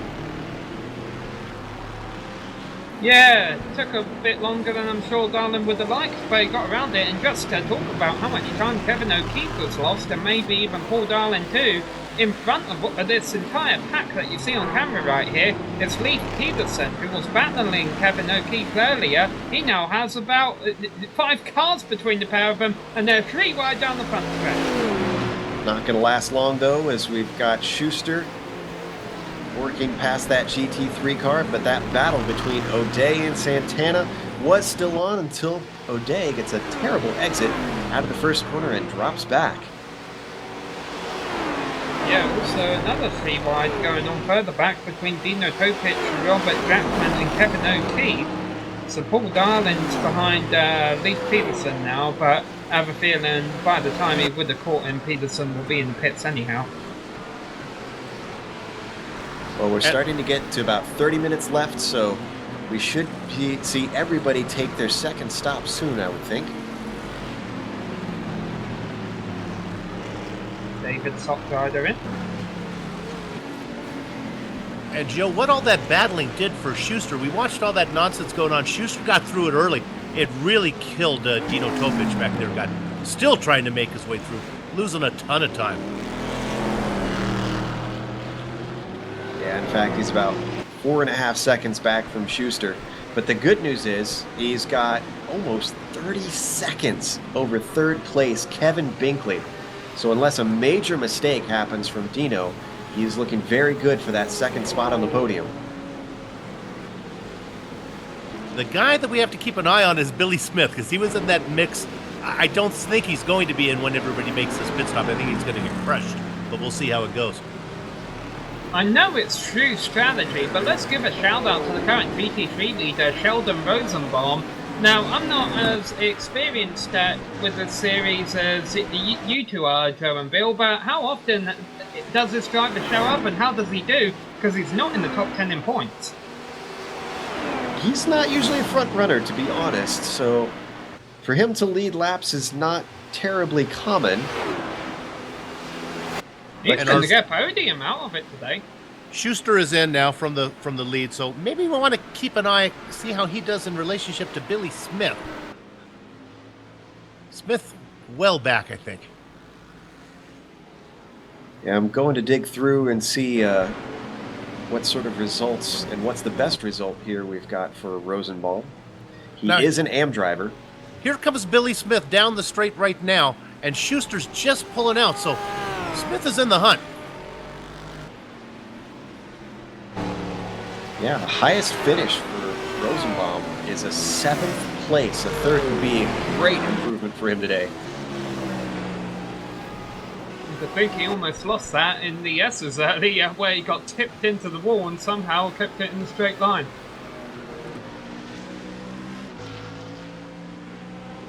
Sure.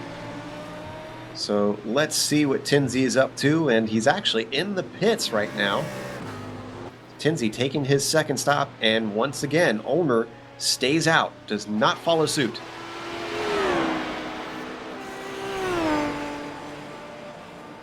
These guys have been stretching their lead such that Matt Quinn is only now coming back onto the main course as, he tries to go by a squirrely Paul Darling. I'm sorry, Joe, but yeah, Paul Darling, as you mentioned, did he get in the wall there? I don't think he touched. It was very close, though. Let's watch from on board. You're right, he didn't touch, no. We've seen this from a number of drivers here as we ride on his dashboard of the roof. This corner, you can see how it falls away from you. And the rear, especially with that engine back there, starts to want to come out. But yeah, no contact.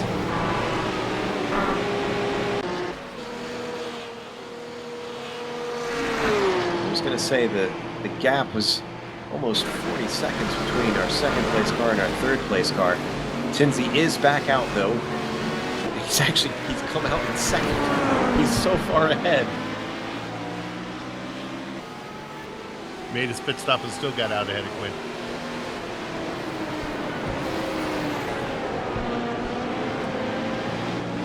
Several cars came into the pits this time around, none of them front runners. One of them was earlier, Jim McInnes, but we know he was involved in a pretty heavy incident mid-race. Paul Sylvonic's also in the pits, he's actually been up there. David Tejada, a prototype driver, and Dave Hill all came down pit road that time around. And Matt Owens. Number of our top class heading in. There you can see Dave Hill exiting the pits as well.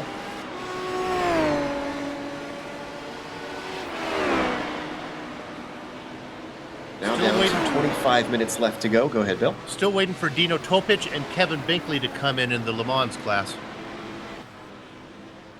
Topic with he's going to go around one more time. Topic with about a 32-second lead on Schuster.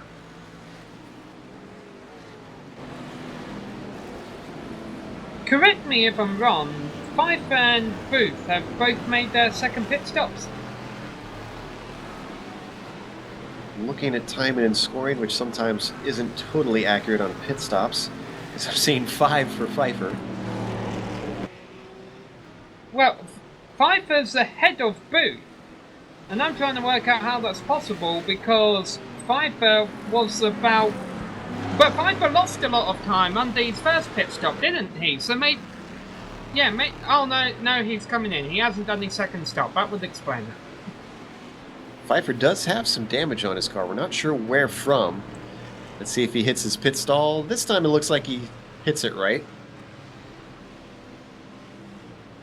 Well, that explains just how spread out the GT3 field is in, because I think Pfeiffer's looking good for about a top 5 in GT3, or at least he was before that damage. And Booth is looking good for 2nd, and 1 pit stop, Booth was right behind him.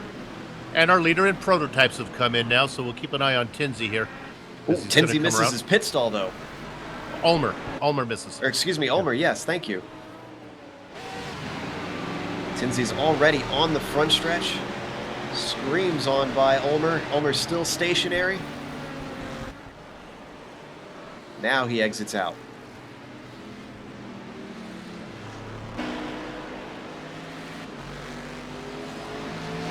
Comes out in a bit of traffic just ahead of McInnes and just behind Mark Schindel. Schindel proves to be no problem though, streaming around the outside. John, I don't want to jinx you here, but this performance has been a long time coming for me. This is what we wanted to see. Bringing it home nice and clean. And I have to say it. I know we got 22 minutes to go, so bring it home. Meanwhile, Dino Topic, Agent X today, comes in for his second stop. And Schuster goes by right now. We're going to look to see if he can actually get out. Billy Smith, this guy wants to get out. Billy Smith is crossing the start-finish line right now. Smith is going to get him. Yeah. Smith looking at a second place. Oh, but it's very close because here he is right behind him. And Topic is within touching distance. The game is afoot.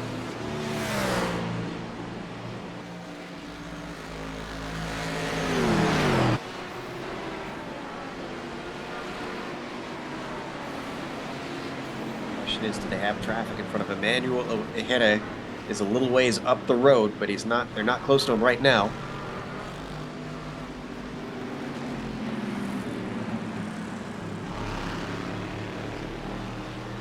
Interestingly, well, let's stay on this battle, but just a quick note, Tim McLeish is manually disconnected. Do we know what happened to him? Oh, and contact made between Smith and Topic. Both cars trying to get going. Dino has to wait for traffic to get through. Billy Smith gets going before him. Let's look at this replay. Right after his pit stop, Dino not waiting around and makes a dive. Is that a late apex corner there, Jim? Because it looks like Billy almost left the door open for him and then closed it. I usually take it as a late apex.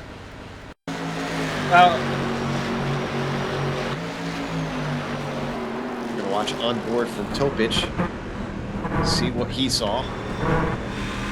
Remember, he's probably got, well, they both have fresh tires, but Dino's more so.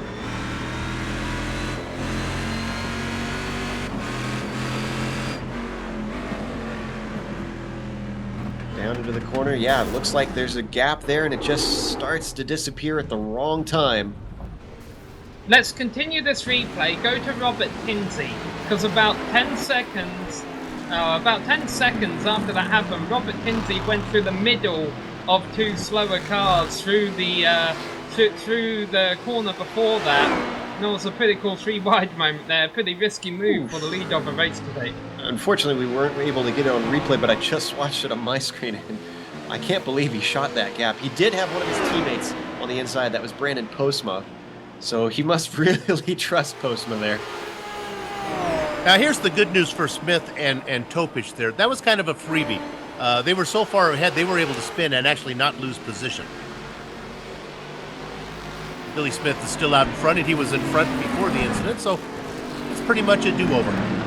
Talking about position, Paul Darling has finally passed Leif Peterson on track. It doesn't mean a whole lot, because Leif Peterson still has to pit and Paul Darling does not. But it certainly helps him, and actually that is for the lead in class, I believe. Yeah, so Paul Darling has returned to the lead, even though there's half of the GT3 field hasn't made their final pit stop yet. And the big news there, I forget exactly what happened to Ross Booth, but he's lost a couple of positions, because hasn't Sheldon Rosenbaum made his final pit stop? I think Sheldon's going to get second here today. He's certainly looking like it's a possibility. He's got O'Keefe and Peterson in front of him at the moment. I've almost got to wonder, well, let's see, Ross Booth is in the number 03 car. Does he have any damage on the machine? No, he doesn't. I was almost wondering if he would have gotten involved in whatever put that damage on Jimbo Pfeiffer's machine, because they were running not too far apart early in this race. There you see Pfeiffer on screen, still with that damage, did not get it repaired. In fact, I'd say significant damage on that car. It certainly can't help the handling of that thing around here. Well, it's still running good lap times. Got a little battle here from Paul Slavonic and Kevin Santana for 5th in class here in the prototypes. Santana's gradually been able to run him down. He's just a little bit faster. About the only battle in that class. And I have good news for you, Bill. These guys aren't teammates, so... Well, we can stay on this battle, but just to follow up on that other one, yeah. A big mistake from Slavonic through the heel of the boot, and that allows Santana to get right up on that rear wing. Let's see what he can do. This is for 5th position, a top 5 at stake for these guys. That's Kevin O'Keefe. Yeah, he gets balked. He doesn't get a good exit. Here comes Santana. Looks to the inside. Slavonic tries to hold him down, squeeze him. Both of them take an absolute horrid line, but it's Santana that comes away with the better exit, and he takes that 5th position with ease. That's exactly what that was. That was a horrible line and a more horrible line in there. Slavonic had trouble keeping that thing straight after the corner exit, so Santana takes over 5th. Sounds like we have another top 5 battle going on because Postma has rocked up to the back of Kevin Binkley in GTLM. The battle seems to be on. Let's see if Postma can close the gap and start to attack.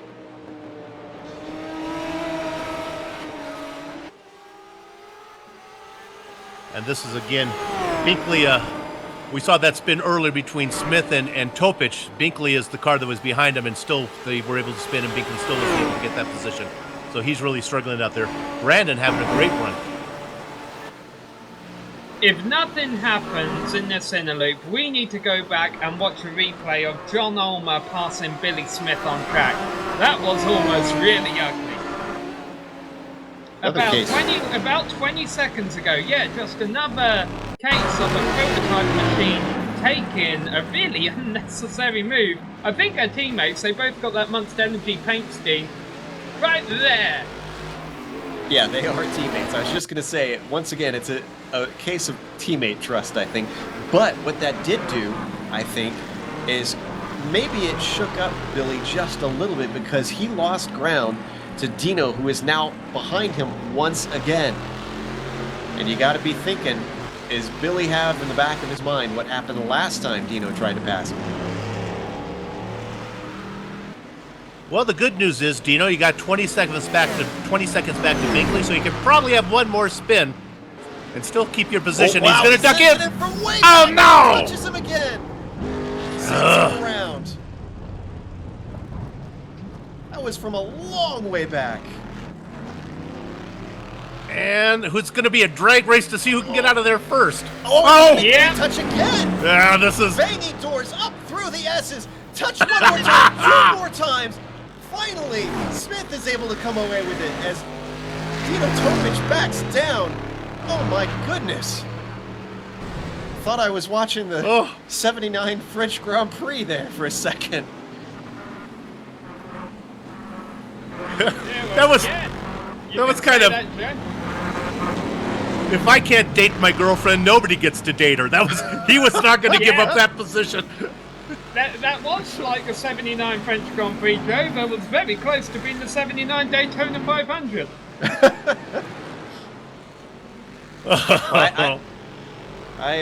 I think there's going to be some words between Topic. Yeah, we're saying 79 Daytona 500 on track. It might still be the 79 Daytona 500 after the race. Now, I wonder if Dino is damaged because he is going very slow, and Jackman has now passed him for position. Oh, no, I don't think that is for position. I think Jackman's a lap down. Yeah, sorry about that. He's got Binkley back there. Binkley's about 7 seconds back, but Binkley's closing. Yeah, Binkley's coming quick. With about 13 minutes to go, we'll see if Dino can limp it home. Smith is still in second, though. And 2 nicer guys you wouldn't want to talk to, Smith and Topic. I guess in Topic's case, it's speak softly and carry a big car. Oh, he's coming in. He's coming in. Oh, Topic he must have damage. After what was looking like a likely podium for Topic, unfortunately, it's slipping away. Binkley goes past into third. Don't find it too hard to believe that he has damage. I find it hard to believe that two cars on iRacing can slam into each other's side 5 times down one straight and they both kept pointing in the right direction. That was something else. I'll tell you what, I'm still not sure what our GT3 podium is going to be like. Because Paul Darlin's leading, yes, he's going to win it, unless anything really bad happens. Leif Peterson and Kevin O'Keefe have been running about 5th, 6th all race. They are going as far as they can during this run, and they won't have to take that much fuel at the end of this then. So their short stop is going to be their final stop, and they're in 2nd and 3rd right now, quite far ahead of the drivers who are in 4th and 5th in GT3, and they're actually they're not battling right now. That's just a car that looks like Ross Booth, I suppose. Actually, it's a car that looks nothing like Ross Booth, so I apologise. Sheldon Rosenbaum is 4th in class, and Ross Booth is 5th in class, and they're closing in on each other, so it could be an interesting battle for the final 2 podium spots in the closing laps in the GT3 class. That was Dave Hill in the GTLM, who does have the same paint as Ross Booth, or at least a very close paint. They have the black team and the white team for those guys. TMC Racing Black and TMC Racing White. Oh, and the first shoe drops. Kevin O'Keefe into the pits. All right, let's see if Rosenbaum is able to get up past him. He's coming up to the final corner now. He's got a little bit of traffic sneaking to the inside. That's the car of Matt Quinn. And Kevin's rolling, but I think he's quite far down pit road, so I think he will lose the position. He just overtook him. Rosenbaum moves up 1. Next up, Leif Peterson. Still, not a bad race for all these drivers to get a top 5 using that strategy.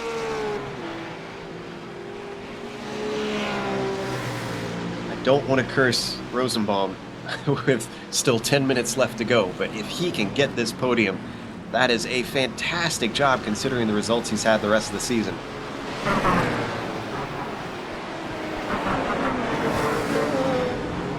Well, let's see. Kevin O'Keefe is entering the inner loop right now, and Ross Booth and Sheldon Rosenbaum were just going through the big turn at the end. What name for whatever reason, I can't remember it.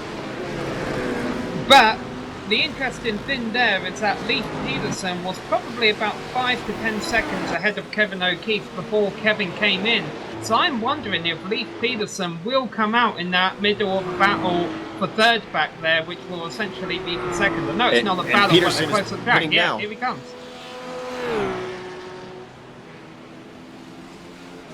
All right. So, where is Rosenbaum? Coming back onto the main track.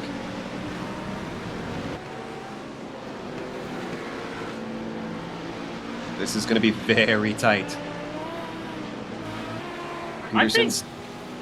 Peterson's only halfway down pit road. He hasn't begun rolling yet, and when he does, he's still going to have a lot of the pits to go down. Boy, he still hasn't begun rolling. I think he might be taking a longer stop than he needs to here. I think Rosenbaum's got it. Yeah, I'm wondering if Peterson might come out near O'Keefe. Well, O'Keefe is down the front stretch and across the line now. And he's by him. Wow, I think Peterson took a much longer stop than what he needed to. So this is going to mean our podium right now is looking like Darling, Rosenbaum, and then am I seeing Booth in 3rd? Yeah, and I think I called earlier that Booth was having a bad race, but that wasn't the case. I think I got on a couple of pit strategies mixed up. He's actually had a solid race there, running 3rd, might even be able to walk away in 2nd. We look at Tinsey here. He just got through, while all that excitement was going on, Tinsey had to get through a ton of cars to get to a battle. There are actually a few lap cars that he needed to get through. Ulmer now has the same trouble to get through. Tinsey's lead got cut down to about 3.5 seconds there while he was trying to get through these guys. But it's back up to 6 now. Yeah, he got hung up when he had to actually lap the Slavonic and Kevin Santana battle. And if you look at it, Slavonic is back out in front. I think it was Santana that we saw get around him. So now hold on a second. Wasn't Binkley Or wasn't Smith ahead of Kevin Binkley a bit ago, or is Binkley always ahead of Kevin? No. This is... I think this is new. I'm going to see if I can figure out when that pass happened. Yeah, he was way out in front. I wonder if Smith Billy had some Smith problem. had a spin coming back onto the main course. It wasn't that long ago. We might be able to get a replay. Yeah, it wasn't. Oh, he got caught up behind Robert Jackman. It wasn't Robert's fault.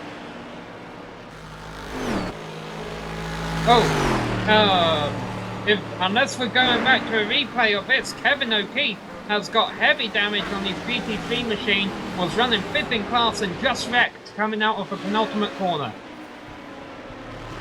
That's another spot it always is in the back of my mind as I come through that corner. You'll see it here on the replay. Works his way successfully through turn 9. It's been a spot where we've seen a lot of drivers get loose coming through there. And it will be very curious to see why he didn't go into the pit. You can see just the slightest bit of grass on those tires, and the rear end starts to wobble, and with all that weight on that engine, fortunately, it's very hard to catch. And he had a very close moment. Why did he not come into the pits? Maybe the car felt fine, possibly. And we've got 6 minutes left to go.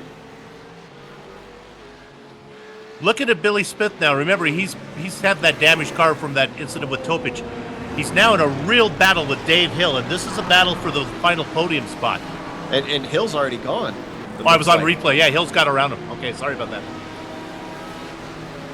Oh, you have to feel bad for Billy Smith. I believe he has gotten some podiums already this season, but he is certainly not looking like he's going to get it today. Things could still turn around, but it's starting to slip out of his grasp. Let's go to Schuster. Oh, Schuster has an accident. Schuster in the chute. With contact. Self-spin. Now, how far back is Binkley? Thankfully, he has a big gap. This was driver error. And you can see McInnes just squeaking by there. Schuster taking a long time to get it going, though. Finally got it back out there. Binkley is coming around the carousel now. But what kind of lap times can Troy put in? I think he hit it squarely, so I think he should be, unless he managed to damage the suspension.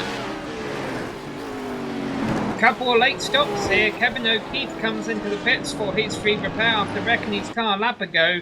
He was off the pace and he lost 5th position to Emmanuel Ehere. Kevin Santana in prototypes also in the pits, but I'm keeping an eye on GT3 now because Peterson moved up into 4th when Kevin O'Keefe crashed from 4th position. But this battle for for second between Sheldon Rosenbaum and Ross Booth, they've been getting close and pulling away again and again, and it'll be interesting seeing if they have to encounter lap traffic between now and the end of the race. There's not a whole lot around them right now, and Rosenbaum doesn't want to see any. There you can see the gap visibly between the two cars. Down to under 4 minutes left. And Tinsley's lead is down to under 4 seconds now. I'm willing to bet you Tinsley's just managing that, though. Yeah. He just crossed the start-finish line. In 2 laps' time, he will cross it with about 20 seconds left on the board, I think. I think we've got 3 laps left here. Well, no matter how many times we see races in this league, Bill, it always seems to prove itself again and again. You cannot write the race off until the checkered flag is out. Well, the top 3 drives in GTLM, Schuster, Topich, and Billy Smith, all smithing, yeah. As we look at Schuster, our leader in GTLM right now, heading off of the boot section of the course. Then you throw in Gerard also in that mix who had that early incident. What are the lap times for Binkley and for Schuster? Feels pretty good. Schuster feels quite comfortable. I don't think there's an issue. Meanwhile, I'm going to give a shout out to a driver who's not going to be too happy with how things went today, but he's going to salvage a decent finish here. Jim McInnes looks like he will finish in 6th position because he did make a pit stop during the second round of stops, so it should be good to go to the end. Well, I said it at the start of the race that attrition could play a factor, and I think that worked in favor for McInnes. Oh boy, but about a second. Darling's in the pits. He's making a 3rd stop. Did he short fuel? Must have done. Why would have he done that though? And where will he come out? Because he had such a huge lead. He's leaving his stall now. And Sheldon Rosenbaum and Ross Booth battling for 2nd and 3rd in the final turn. He's still going to win it. If Darling had such a gap. Yeah, that is a strange call. He had such a good lead. He might not have had a crew chief to make him aware of how far ahead he was, though. Might have short-fueled it to try and get as much of a lead as he possibly could. And you can see in that black roof, still up at the front despite 3 stops today. I think what happened, Joe, is he might have needed a clean windshield. He might have needed to come into the pit so they could clean his windshield and then come back out. And I got something for you to look forward to. For you fans of rematches, Dino Topich is actually gaining on Billy Smith now. This may we may get Billy Smith 3. Sorry, Sheldon Rosenbaum goes off from 2nd, has to take a slow down. Ross Booth takes the position. Oh, gutting. Absolutely gutting for Rosenbaum. But he's still going to be on the podium. Well, look what's about to happen here. Booth might have to back off of Shuttle a little bit to let David Sockrider by. Or no, is he going to get him on the straight? But oh no, he's not. It's going to happen in the turn. That could help Rosenbaum roll in the gap a little bit. All right, white flag should be out. 20 seconds left to go. You called it perfectly. And here goes Tinsey.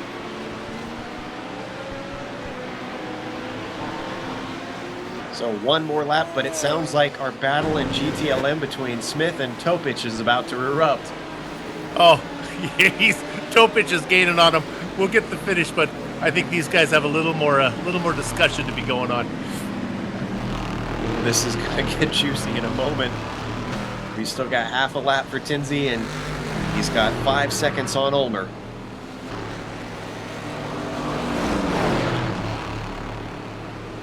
Schuster comfortably in the lead in the GTLMs. Here it goes. Topich looking to the outside. They get back to single file by the time they get the interloop. That was probably critical for these two. Bill, you keep calling this. I'll keep an eye on Tinsey and break in when he hits the line.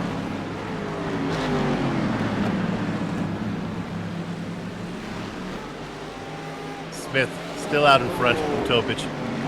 Topich looking to the outside now. Smith's going to take the defensive line. Topich's going to look it on the outside. Can't get it done. Pull the over-under. Meanwhile, we have to step away because one more corner to go for Robert Tinsey. One more time, we're going to see the checkered flag fall for our winner, Robert Tinsey, 9 out of 10. Another dominant performance, although this time he was made to sweat by Ulmer, who crosses in second and swerves in celebration, Robert Tinsey. Let's go to our other winners. Kevin Binkley and the Schuster in the GTLM class crosses the line, takes the win. Paul Darlin about to come through the final turn here. There's a couple cars running out of fuel. Billy Smith in the final turn. Darlin has to slow down for him. Go ahead. Robbie Morrison also crawling, but yeah, across the line, Paul Darlin wins in GT3. So after all that excitement and Billy Smith fighting so hard for that spot, he coasts the line there. You can see him. Is he even going to make it? Yes, he is. Yeah, the He's racing gods. In 6th. The racing gods decided to settle that battle for them and took Billy Smith's ammunition away. Oh, helps when the start-finish line is on the downhill. That's for certain. That was a fun one. All right, so let's catch our breath. I believe we've got most drivers having finished, unless you guys can see a battle still out there somewhere on track. I believe we're going to go to break. We're going to come back with the unofficial results. We're going to have some driver interviews, and these are going to be some interesting driver interviews, I think. And on screen, we are going to have the upcoming races here on the Global Sim Racing channel, so don't go away.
Welcome back to Watkins Glen, and a lot of fans are probably used to seeing NASCAR show up here and bang doors, and probably certainly felt like that for part of the race, but no, it was the Autobahn Motorcar Group Sportscar Challenge Round 10, and the winner today was Robert Tinsey, coming out on top for 9 wins out of 10 races.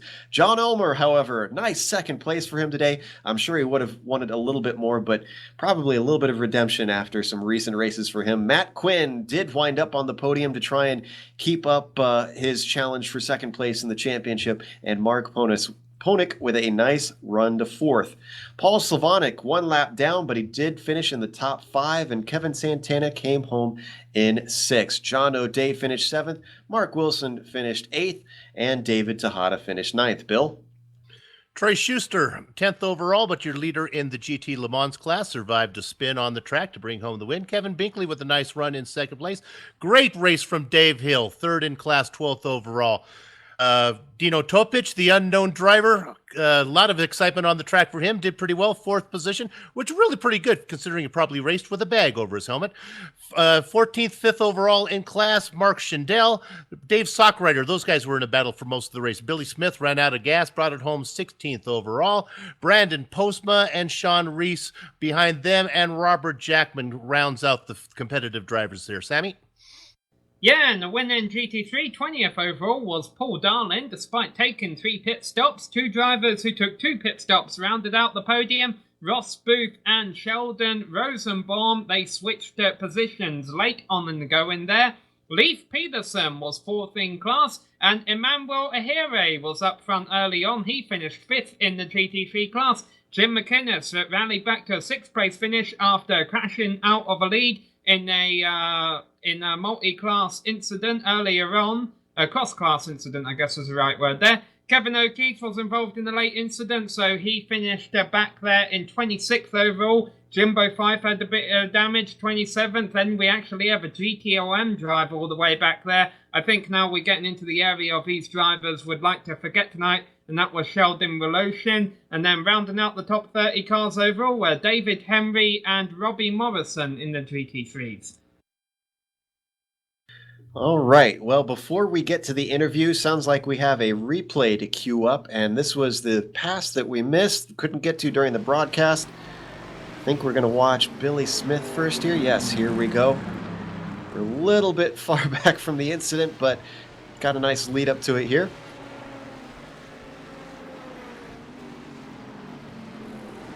It's going to come up on the back of Robert Jackman, I believe. Yeah, here we go. We've jumped a little bit forward. Yeah, I think you're right that he just gets caught out a little bit by Jackman. Can't really see well from that angle, but he gets a little bit loose. Can't quite hold onto it, and he turns it around, not quite totally, but you just caught just a glimpse there of that position slipping away to Binkley. There, yeah, just starts to wobble, overcorrects, and she gets away from him. There goes Binkley. And we have just a little bit of a technical problem here, but we are able to go to our interviews now. First up, I believe we're going to talk to our overall winner. And Bill, I talked to Tinsey last time. I've gotten pretty familiar with him. I think you should get to know him this time. I got some things to talk about today. He had a little, Right. he had a little more of a excitement. He didn't have a runaway, and he had some excitement out there. Robert Tinsey, you have a copy? Yes, sir. All right. Well, let's talk about a couple things. First of all, Ulmer kept you honest all race. Were you managing the gap, or it was pretty much 4 or 5 seconds the whole race? Yeah, he sure did. He really drove well. I think we had pretty much the exact same race pace. Anytime, I'd pull out a little bit, he'd pull it back, and vice versa. Just really going with the ebb and flow of traffic. When you watched the replay, we were talking about the difference about 4 or 5 seconds, and Joe and I were commenting that, Ulmer's close enough that if Tinsey makes a mistake, even a little one, he's going to be right in there. And about half a second later, you got into it with your teammate. You want to talk a little bit that with did you have a chance to look at it at all with Jimmy? Yeah, that was really unfortunate. I just looked at it. I'm doing a live stream currently, and I took a few different looks at it, and we just came together essentially. It's a kind of a weird spot in the track where they can track out on the racing line or not, And so I went around the car behind him off the racing line and then switched back because I figured he would follow the track on the racing line, but he was just letting me by being his teammate nicely. And so we both go right and then we both go left at the exact same time. It's kind of like one of those things where you come up to somebody in the supermarket and you're kind of, I'll go this way. Because I was talking to Joe, the racing line is really to move over to the left and you would go on the inside of him. But him trying to be nice to his teammate probably was the difference there. Yeah, I think that's exactly it. Yeah, and then it didn't look like your car was, that was pretty good. You must have scooped him out of the way because the car looked fine. Yeah, it was strange. I didn't see any damage on it at all, but I took a quick repair just in case because I think it's just more of a mind game. Thought, maybe the car felt bad. Yeah. Well, congratulations on another one. This one, though, you had to work a little for. So good luck, and let's keep the streak going.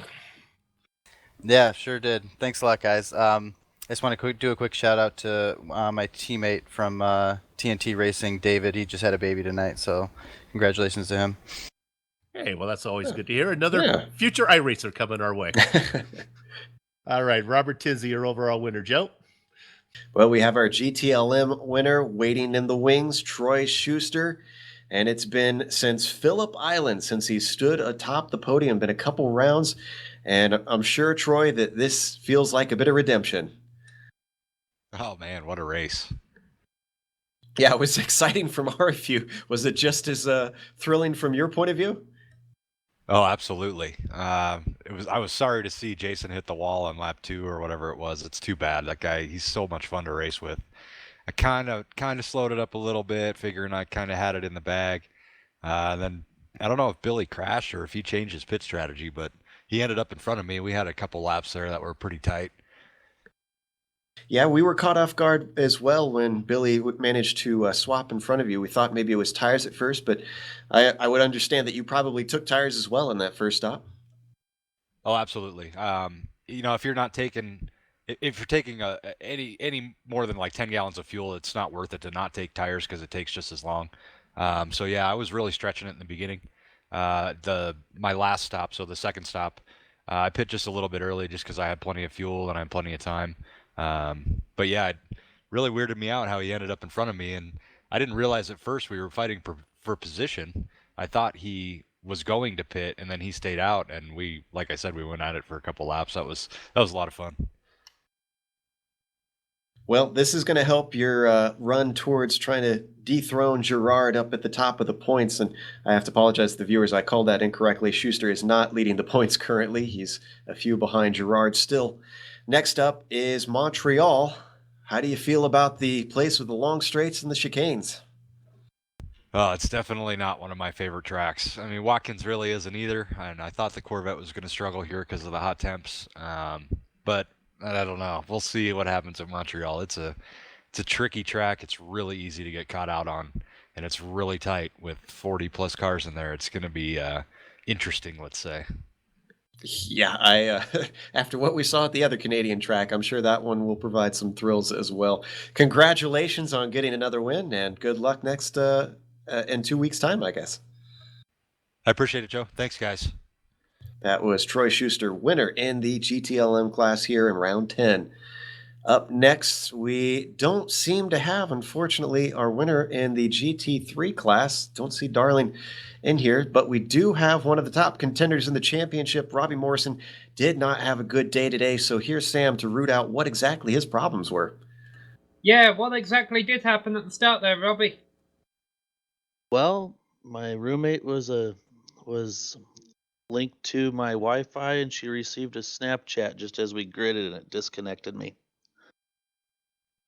Well, tough luck there, especially tough considering the fact that Paul Darling took a victory. What's going to be your goals in the last few races of the season? Are you still thinking the championship is a possibility? I think Paul has a pretty good lead now after today. I think Leaf now is going to be up there close to me, and he's going to be my only worry for the rest of the season. And so hopefully I can just put more work in, keep getting poles and getting the extra points and finishing well.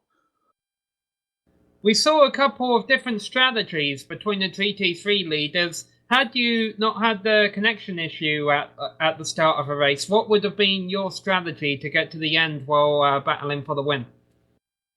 Paul and I would have been on a very similar pit strategy. We both took tires on the second stop, I believe. I generally run out my first tank and then I run a short stint and come back and top off, put tires on, and run out the rest of the race. And today it was a little bit different since I started a lap down. I didn't really know how things were going to shake out, and I ran out of fuel on the last lap. Yeah, unfortunately, that kind of put a damper to the end of a not so hot race. Although, mind you, talking about hot track temperatures were warm up there, so I'm sure that led to the car being a bit of a handful. Yeah, that was definitely a surprise today. I didn't get a lot of practice in. I was surprised to see that I had pace with the front of the field, and I was really gambling on just not taking tires and hoping I could gain a few spots that way. But after about 45 minutes, the tires were just gone. Yeah, well, no fuel at the end, a drop connection at the start. Maybe you got all the bad luck out of the way this week, and you'll be back to your winning ways when we see you in 7 days in Montreal. I certainly hope so. Thanks, guys. And that was Robbie Morrison sitting second in the point centre in tonight, Joe, but unfortunately he's going to have to put up a fight to hold off Leif Peterson in Montreal after a drop connection hurt his race early on here tonight. Such is the nature of fighting in championship in racing. It tends to swing back and forth, especially in multi-class where you cannot know what's going to happen in a race. Bit of information we got. Darlene is actually under the weather, we're hearing. So, Paul, we hope you start to feel just a little bit better. We're sorry that you couldn't come talk to us, but congratulations on the win nonetheless. We have one more driver to talk to. This is going to be an interesting one. This is one we've wanted to talk to. Dino Topic. After that incredible battle with Billy Smith in the middle of the race. Dino, did you forget that you weren't in a Gen 6 car out there? I never drove a Gen 6 car here. Usually just jump into Carb Cup and drive, but yeah, that Billy's position threw me off, and I figured he was going to let Troy and I kind of buy and slot in, but I ended up first battling Troy and then me, and I pushed in a little harder than I expected, I guess.